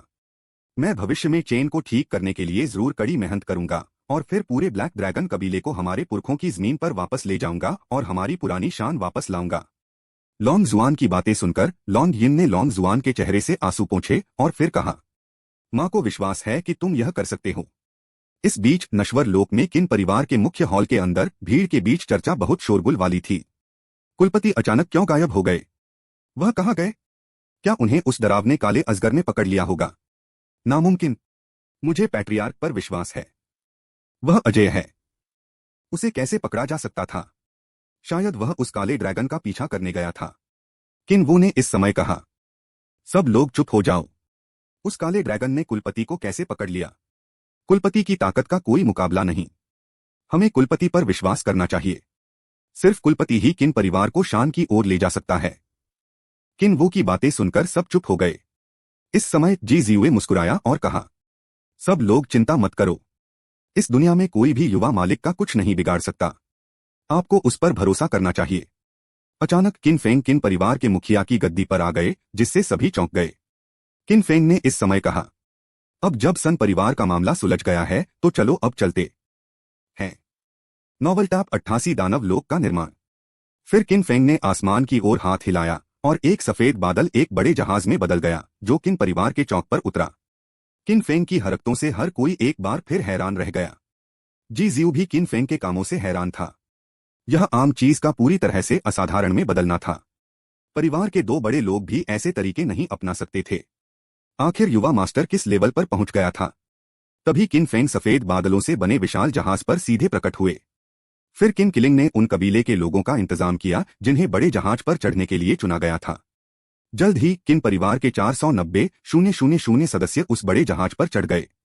मुझे लगता है कि मेरी जिंदगी सार्थक रही है। मैंने कभी नहीं सोचा था कि मैं एक पैर से बादल पर खड़ा होऊंगा। यह बहुत अच्छा लगता है। हाँ, यह कैसा तरीका है? यह बड़ा जहाज तो बयून ने ही बनाया है, लेकिन हम अभी भी इस पर सुरक्षित कैसे खड़े हैं? यह कमाल की बात है। तुम्हें पता है, मेरा भी मन कर रहा है कि मैं भी एक टुकड़ा खा लूं। इस समय किन वू किन किलिंग के सामने खड़ी थी, उसके चेहरे पर आंसू बह रहे थे। पिताजी, क्या आप सचमुच मेरे साथ मालिक के घर नहीं आ रहे हैं? इस समय किन किलोंग प्यार से मुस्कुराया। शियाओ वू, आखिर यह मेरे किन परिवार की नश्वर दुनिया में पुरखों की जमीन है। किसी को तो इसकी रखवाली करनी ही होगी। इसके अलावा मैं मरा नहीं हूं। जब तुम अपनी साधना पूरी कर लोगे तो कभी भी मुझसे मिलने आ सकते हो। रोना मत। किन वू ने अपने आंसू पोंछे और कहा, चिंता मत करो पिताजी, जब मेरे पास समय होगा तो मैं निश्चित रूप से आपसे मिलने आऊंगा। इस समय चेन बिन ने किन वू को सम्मानपूर्वक संबोधित किया। मिस, अपना ख्याल रखना। मास्टर चेन, अब से दुनिया में किन परिवार आपकी मदद पर निर्भर रहेगा। वैसे प्लीज मेरे पिता को कम शराब पीने की सलाह दें, क्योंकि यह उनकी सेहत के लिए अच्छा नहीं है। चेन बिन ने मुस्कुराते हुए कहा, चिंता मत करो मिस, मैं जरूर करूंगा। बस मन की शांति के साथ मालिक के घर जाओ। जब तक तुम चेन ठीक करने में कामयाब हो जाओगी, तुम्हारे पापा को तुम पर बहुत गर्व होगा। बोलने के बाद किन वो उस बड़े सफेद बादल वाले जहाज पर चढ़ गया। किन फेंग के हाथ हिलाने से जहाज आसमान में उड़ गया और तेजी से किन किलिंग की नजरों से ओझल हो गया। किन फेंग और दूसरों को जाते हुए देखकर किन किलिंग इसे ज्यादा देर तक नहीं भूल सका। वह चेन को आगे बढ़ाने के लिए किन फेंग के साथ मुख्य परिवार के पास कैसे नहीं जाना चाहता था, लेकिन दुनिया में किन परिवार का मुखिया होने के नाते वह अपने पुरखों के बनाए साम्राज्य को ऐसे ही नहीं छोड़ सकता था। यह पीढ़ियों की कड़ी मेहनत का नतीजा था। हालांकि किसानों की नजर में इन चीजों की ज्यादा कीमत नहीं है, लेकिन इनकी अहमियत को पैसों में नहीं मापा जा सकता। यह चेन बिंदाओ है। मास्टर, वे सब बहुत आगे निकल गए हैं। चलो अंदर चलते हैं। किन किलिंग ने थोड़ी निराशा दिखाई और फिर कहा, मास्टर चेन, मेरे साथ कुछ ड्रिंक्स के लिए आइए। चेन बिन ने बहुत गर्व के साथ कहा, ठीक है मास्टर, चलो आज रात तक पीते हैं, लेकिन सिर्फ आज के लिए। आखिरकार मैंने मिस से वादा किया था कि मैं आपको कम पीने की सलाह दूंगा और मैं अपनी बात से पीछे नहीं हट सकता। किन किलिंग मुस्कुराई और बोली, मास्टर चेन, चलो कुछ ड्रिंक्स लेते हैं। मैं उनके लिए बहुत खुश हूं। इस बीच बड़े सफेद बादल वाले जहाज पर सवार किन वो ने नीचे के नजारे को तेजी से गुजरते देखा और उसके अंदर उत्साह की लहर दौड़ गई। उसने कभी सपने में भी नहीं सोचा था कि वह इस जन्म में साधना के रास्ते पर चल पाएगी, और नहीं उसने कभी सपने में भी नहीं सोचा था कि नश्वर लोक में किन परिवार अपने मुख्य परिवार में वापस लौट पाएगा। यह सब बहुत तेजी से बदल गया और वह ठीक से रिएक्ट नहीं कर पाई। कभी कभी उसे चिंता होती थी कि वह सपना देख रही है, इसलिए जब से वह किन फेंग से मिली थी वह हर बार उठने पर अपना कल्टीवेशन लेवल और किन फेंग की मौजूदगी चेक करती थी, इस डर से कि यह सिर्फ एक सुंदर सपना है और जब वह जागेगी तो कुछ भी नहीं बचेगा। कुछ ही देर में किन परिवार डेंगशियान शहर पहुंच गया, जहां किन परिवार के सभी सदस्य पहले से ही इंतजार कर रहे थे। जैसे ही उड़ने वाली नाव जमीन पर उतरी, किन वो और किन परिवार के बाकी लोग ऊंचे ऊंचे मंडपों, अमर ऊर्जा से घिरे बड़े पेड़ों और डेंगशियान शहर के तैरते हुए आसमानी महल को देखकर हैरान रह गए। क्या यह वह जगह हो सकती है जहां अमर लोग खेती करते हैं? यह बहुत शानदार है। हाँ, दुनिया की तुलना में यह जगह परियों की दुनिया जैसी है। यह सच में एक ऐसी जगह है जहां सिर्फ अमर लोग ही रह सकते हैं। यह बहुत शानदार है, बिल्कुल शानदार। इसे देखकर ही मेरी जिंदगी सार्थक हो जाती है। अपनी महत्वाकांक्षा की कमी को देखो। कुलपति ने कहा कि वह पूरे किन परिवार को अमरता की साधना के लिए नेतृत्व करेंगे, जिसका मतलब है कि हम सभी भविष्य में अमर हो जाएंगे। इस समय किन शानहाई, किन शौवांग और किन परिवार के बाकी सभी सदस्य किन परिवार के सदस्यों की वापसी का स्वागत करने के लिए डेंगशियान शहर पहुंचे। चेहरे पर आंसू बहते हुए किन शानहाई ने किन परिवार के 490,000 सदस्यों को संबोधित किया। सुस्वागतम। फिर किन शौवांग, किन झेंग, किन जियोनग, किन वुदाओ और दूसरे लोग भी जोश में चिल्लाए, सुस्वागतम। होस्ट परिवार का प्यार सुनकर किन परिवार के 490,000 सदस्यों की आंखों में आंसू आ गए। यह उनका होस्ट परिवार था और उनके नश्वर मूल की वजह से उनके साथ कोई भेदभाव नहीं हुआ था। इससे उन्हें अपनापन और एकता की मजबूत भावना महसूस हुई। यह किन परिवार है, यह किन कबीला है। किन फेंग ने इस समय किन वू से कहा, अभी के लिए आप कुछ समय के लिए नश्वर दुनिया में किन परिवार के सदस्यों को मैनेज करेंगे और डेंगशियान शहर में रहेंगे। परिवार की बाकी तैयारियां पूरी होने के बाद आप ऑफिशियली किन परिवार में वापस आ जाएंगे। फिर किन फेंग ने किन शांहाई दाओ को संबोधित किया, पिताजी, बाकी सब मैं आप पर छोड़ता हूं। मेरे किन परिवार के सभी सदस्यों को किन फैमिली इमोर्टल एकेडमी में भेजने की पूरी कोशिश करें ताकि वे साधना की बेसिक बातें सीख सकें। मुझे कुछ और काम करने हैं, इसलिए मैं अब जा रहा हूं। बोलने के बाद किन फेंग का चेहरा धीरे धीरे गायब हो गया और आखिरकार पूरी तरह से गायब हो गया। किन परिवार में लौटने पर किन फेंग ने अपनी जबरदस्त जादुई शक्ति का इस्तेमाल करके हेल रेन से सैकड़ों गुना बड़ा एक दूसरा डायमेंशन बनाया। हालांकि यह दूसरा डायमेंशन हेल रेल्म से अलग था क्योंकि हेल रेल्म बहुत दूर था और उसके अधिकार क्षेत्र में नहीं था। लेकिन यह जगह अलग है। यह किन परिवार के अंदर बनाया गया एक अल्टरनेट डायमेंशन है और यह कहा जा सकता है कि किन फेंग इस अल्टरनेट डायमेंशन का हेवनली दाव भी है। फिर किन फेंग ने इसका नाम डीमन रेल्म रखा क्योंकि उसका एक प्लान था, जब भी उनका सामना ताकतवर डीमन बीस्ट से होगा तो उन सभी को किन परिवार के सदस्यों के लिए ट्रायल ग्राउंड के तौर पर इस रेल में फेंक दिया जाएगा और साथ ही माउंट्स इकट्ठा करने के लिए एक ट्रेजर लैंड भी बनाया जाएगा। फिर किन फेंग ने अपनी हथेली आसमान की ओर बढ़ाई और उसे भींच लिया। इस समय नरक की दुनिया में पहले उदास आसमान अचानक तूफानी हो गया और फिर ऐसा लगा जैसे पूरी जगह पर एक बड़ा भूकंप आ गया हो। फिर लॉन्ग जुआन और लॉन्ग यिन ने आसमान में एक बड़ा सुनहरा हाथ देखा। गुंडे के हाथ ने आसमान को काला कर दिया, जो स्वर्ग और धरती से भी बड़ा लग रहा था। गुंडे के हाथ की लकीरें साफ दिख रही थीं, जिससे किसी के लिए भी खुद को रोकना नामुमकिन हो गया। फिर उस बड़े हाथ के एक झटके से पूरे अंडरवर्ल्ड की रुकावट टूटने लगी और बड़े हाथ के चारों ओर जगह की दरारें दिखने लगीं। लेकिन गहरे रंग की जगह की दरारों का सुनहरे बड़े हाथ पर कोई असर नहीं हुआ। इसके उलट बड़े हाथ के बाल थोड़ा हिलकर आसानी से बड़ी जगह की दरारें बना सकते थे। फिर पूरा नरक लोक उस सुनहरे ठग के हाथ में आ गया और फिर नरक लोक इस जगह से गायब हो गया। यहां बस एक अंधेरी खाली जगह बची है। अगर ग्रेट एम्परर लेवल का कोई ताकतवर एक्सपर्ट गलती से इसमें गिर जाए तो वह तुरंत खाली जगह में समा जाएगा और उसके बचने का कोई चांस नहीं रहेगा। इसके तुरंत बाद यह जगह एक मना किया हुआ एरिया बन जाएगी, सच में एक मना किया हुआ एरिया। इस समय नरक के दायरे में लॉन्ग यिन और लॉन्ग जुआन ने धुंधले तौर पर किन फेंग की आकृति देखी। वह आकृति बहुत बड़ी थी, जैसे कोई देवता उन्हें नीचे देख रहा हो और उनके दिलों में हैरानी भर रही हो। फिर किन फेंग ने अपनी उंगली हिलाई और कमल जैसा बदला हुआ हेल रेन सीधे डीमन रेल में फेंक दिया गया। जल्द ही हेल रेन की रुकावटें डीमन रेल में समा जाएंगी और black dragon clan demon rail में दिखाई देगा। चैप्टर 89 सेंट्रल रीजन के 10,000 डेमन फॉरेस्ट की ओर बढ़ना। इससे पहले कि लॉन्ग जुआन, लॉन्ग यिन और ब्लैक ड्रैगन कबीले के दूसरे सदस्य अपने सदमे से उबर पाते, उन्हें चक्कर आने जैसा महसूस हुआ, जिसके बाद सब शांत हो गया। अपने सदमे को दबाते हुए लॉन्ग जुआन दाव, माँ अभी क्या हुआ? मुझे ऐसा लग रहा था कि दुनिया खत्म होने वाली है। इस समय लॉन्ग यिन का दिल बेकाबू होकर कांप उठा। जुआनर, यह सीनियर किन की ताकत है। सीनियर किन मेरे ब्लैक ड्रैगन कबीले को चींटी की तरह आसानी से कुचल सकते हैं। इसलिए जब भविष्य में तुम्हारा सामना सीनियर किन से हो तो तुम्हें अपनी बातों और कामों में सावधान रहना होगा। इस समय 100,000 लोगों का पूरा ब्लैक ड्रैगन कबीला एक जैसा हैरान था, जिसमें ग्रेट एम्परर और क्वासी एम्परर लेवल के ब्लैक ड्रैगन भी शामिल थे। अचानक उन सभी को अपने कबीले के लीडर लॉन्ग यिन से एक टेलीपैथिक मैसेज मिला। ब्लैक ड्रैगन कबीले के सभी सदस्य मुख्य हॉल के सामने इकट्ठा हों। थोड़ी ही देर में ब्लैक ड्रैगन कबीले के सभी सदस्य मेन हॉल के सामने इकट्ठा हो गए। उन्होंने अपने शौक को दबाया। इतने बड़े लेवल पर कोई मीटिंग ऑर्गेनाइज हुए कई साल हो गए थे। वे सोच रहे थे कि कबीले के लीडर ने आज उन्हें कौन सा जरूरी फैसला सुनाया है। इस समन से सरदार को क्या चाहिए? अफसोस, यह मेरे ब्लैक ड्रैगन कबीले के लिए जिंदगी और मौत का पल है। मुझे नहीं पता कि क्या करना है। क्या आपको लगता है कि यह अभी जो हुआ उससे जुड़ा हो सकता है? जो हुआ वह बहुत डरावना था। मैंने अपनी जिंदगी में इतना डरावना कभी नहीं देखा। यह मुमकिन है। देखते हैं क्लैन लीडर क्या कहता है। मुझे लगता है कि आज की मीटिंग हमारे ब्लैक ड्रैगन क्लैन की किस्मत तय करेगी।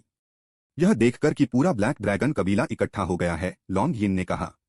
साथ ही क्लैनमैन, आप सभी को शायद पता होगा कि अभी क्या हुआ, लेकिन चिंता न करें। जिस सीनियर को आपने अभी देखा वह मेरे ब्लैक ड्रैगन क्लैन की मदद करने के लिए यहाँ है। लॉन्ग यिन की बातें सुनकर नीचे खड़ी भीड़ में हंगामा मच गया। क्या? वह डरावना जीव अभी अभी मेरे ब्लैक ड्रैगन कबीले की मदद करने आया था, लेकिन मुझे लगा जैसे दुनिया खत्म होने वाली है। आसमान में अनगिनत दरारें दिखाई दीं। हाँ, मेरा ब्लैक ड्रैगन कबीला अच्छी जिंदगी जी रहा है। जब कबीले का लीडर यह कह रहा है कि वह डरावना जीव हमारी मदद करने आ रहा है तो उसका क्या मतलब है? हाँ, मुझे भी नहीं पता, लेकिन मुझे लगता है कि सरदार हमसे झूठ नहीं बोलेंगे। इस समय केवल ब्लैक ड्रैगन कबीले के उच्च अधिकारियों को ही पता था कि क्या हो रहा है। माहौल में अफरातफरी देखकर लॉन्ग यिन ने ठंडे स्वर में कहा, शांत। मुझे पता है कि यहाँ के कुछ आदिवासियों को शक है, लेकिन कुछ राज हैं जो मुझे आप सबको बताने चाहिए। अभी हम जिस जगह पर हैं उसे हेल रेन कहते हैं। यह 10,000 साल में पूरी तरह खत्म हो जाएगा और मेरा ब्लैक ड्रैगन कबीला भी खत्म हो जाएगा। लेकिन मुझे अपने ब्लैक ड्रैगन कबीले के खून के झगड़े का बदला लेना है, इसलिए मैंने उस लॉर्ड के साथ एक डील की है। मेरा ब्लैक ड्रैगन कबीला लॉर्ड के परिवार के सदस्यों का माउंट या स्पिरिट पेट्स बन जाएगा और वह लॉर्ड हमें हेल रेन से दूर एक नए घर में ले जाएगा। जब तक हम जी सकते हैं तब तक उम्मीद है, लेकिन अगर हम मर गए तो कुछ भी नहीं बचेगा। ये शब्द सुनकर कम से कम आधे कबीले के लोगों ने ठीक वैसा ही रिएक्ट किया जैसा उस समय लॉन्ग जुआन ने किया था। इस समय लॉन्ग जुआन दाओ, माँ इस बारे में चिंता मत करो, आपको इसके बारे में चिंता करने की जरूरत नहीं है। मैं पहले अनजान था, लेकिन अब मेरे लिए परिवार के लिए कुछ करने का समय आ गया है। अचानक आसमान से एक टूटने की आवाज आई और ब्लैक ड्रैगन कबीला एक बार फिर डर गया। यह क्या है?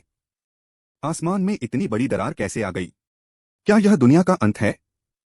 दरार अभी भी क्यों चौड़ी हो रही है? देखो उस दरार के बाहर क्या है। मुझे लगता है कि असली दुनिया बाहर है। मैं सच में उस दरार से बहुत ज्यादा आध्यात्मिक एनर्जी निकलती हुई महसूस कर सकता हूं। क्या यह धरती पर स्वर्ग हो सकता है? उसी समय लॉन्ग येन का शरीर एक अनजानी शक्ति द्वारा सीधे इस दुनिया से दूर ले जाया गया। 10,000 राक्षसों के दायरे में किन फेंग ने लॉन्ग येन को देखा। ड्रैगन की आवाज, यह आपके ब्लैक ड्रैगन कबीले का नया घर है। कैसा लग रहा है?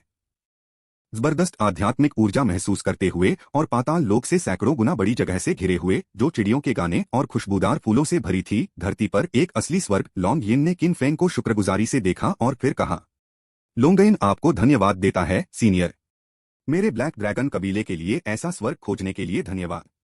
किन फेंग ने इस समय कहा। ड्रैगन साउंड, तुम्हारे ब्लैक ड्रैगन कबीले की पुरखों की जमीन कहाँ है? मैं अब उसे इस दुनिया में ले जाऊंगा। यह सुनकर लॉन्ग यिन इतनी हैरान हुई कि उसकी बोलती बंद हो गई। उसने हमेशा अपने पुरखों की जमीन 10,000 दानवों के जंगल में लौटने का सपना देखा था और सोचा था कि इस जिंदगी में ऐसा करना उसके लिए नामुमकिन होगा, लेकिन अब उसे उम्मीद दिखी।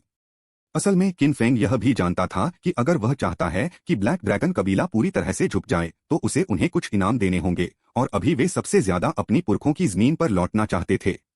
लेकिन ब्लैक ड्रैगन कबीला किन परिवार की पूरी ताकत बढ़ाने में एक बड़ी मदद था। किन फेंग उन्हें कैसे जाने दे सकता था?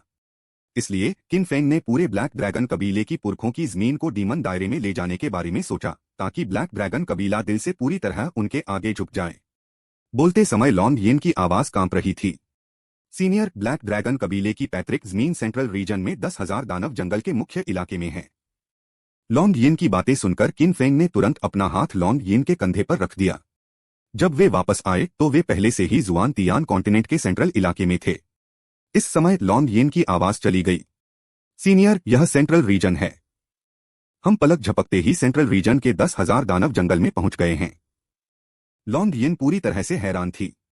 उसके लिए, जो ग्रेट एम्परर दायरे के चौथे लेवल की एक ताकतवर एक्सपर्ट थी, नॉर्दर्न रीजन से सेंट्रल रीजन तक ट्रैवल करना बिना इंटर रीजन टेलीपोर्टेशन एरे के बस एक सपना था। लोंगइन, तुम्हारे ब्लैक ड्रैगन कबीले के मुख्य इलाके की अनुमानित जगह क्या है?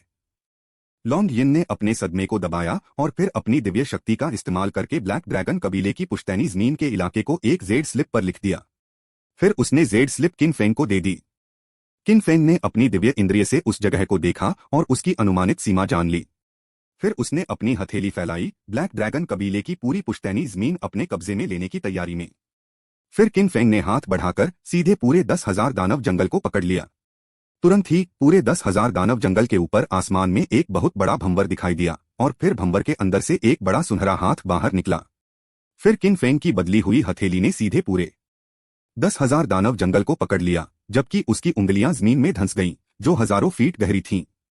फिर एक जोरदार धमाके के साथ मायरियड डेमन फॉरेस्ट, जो लगभग पूरे शोझ हो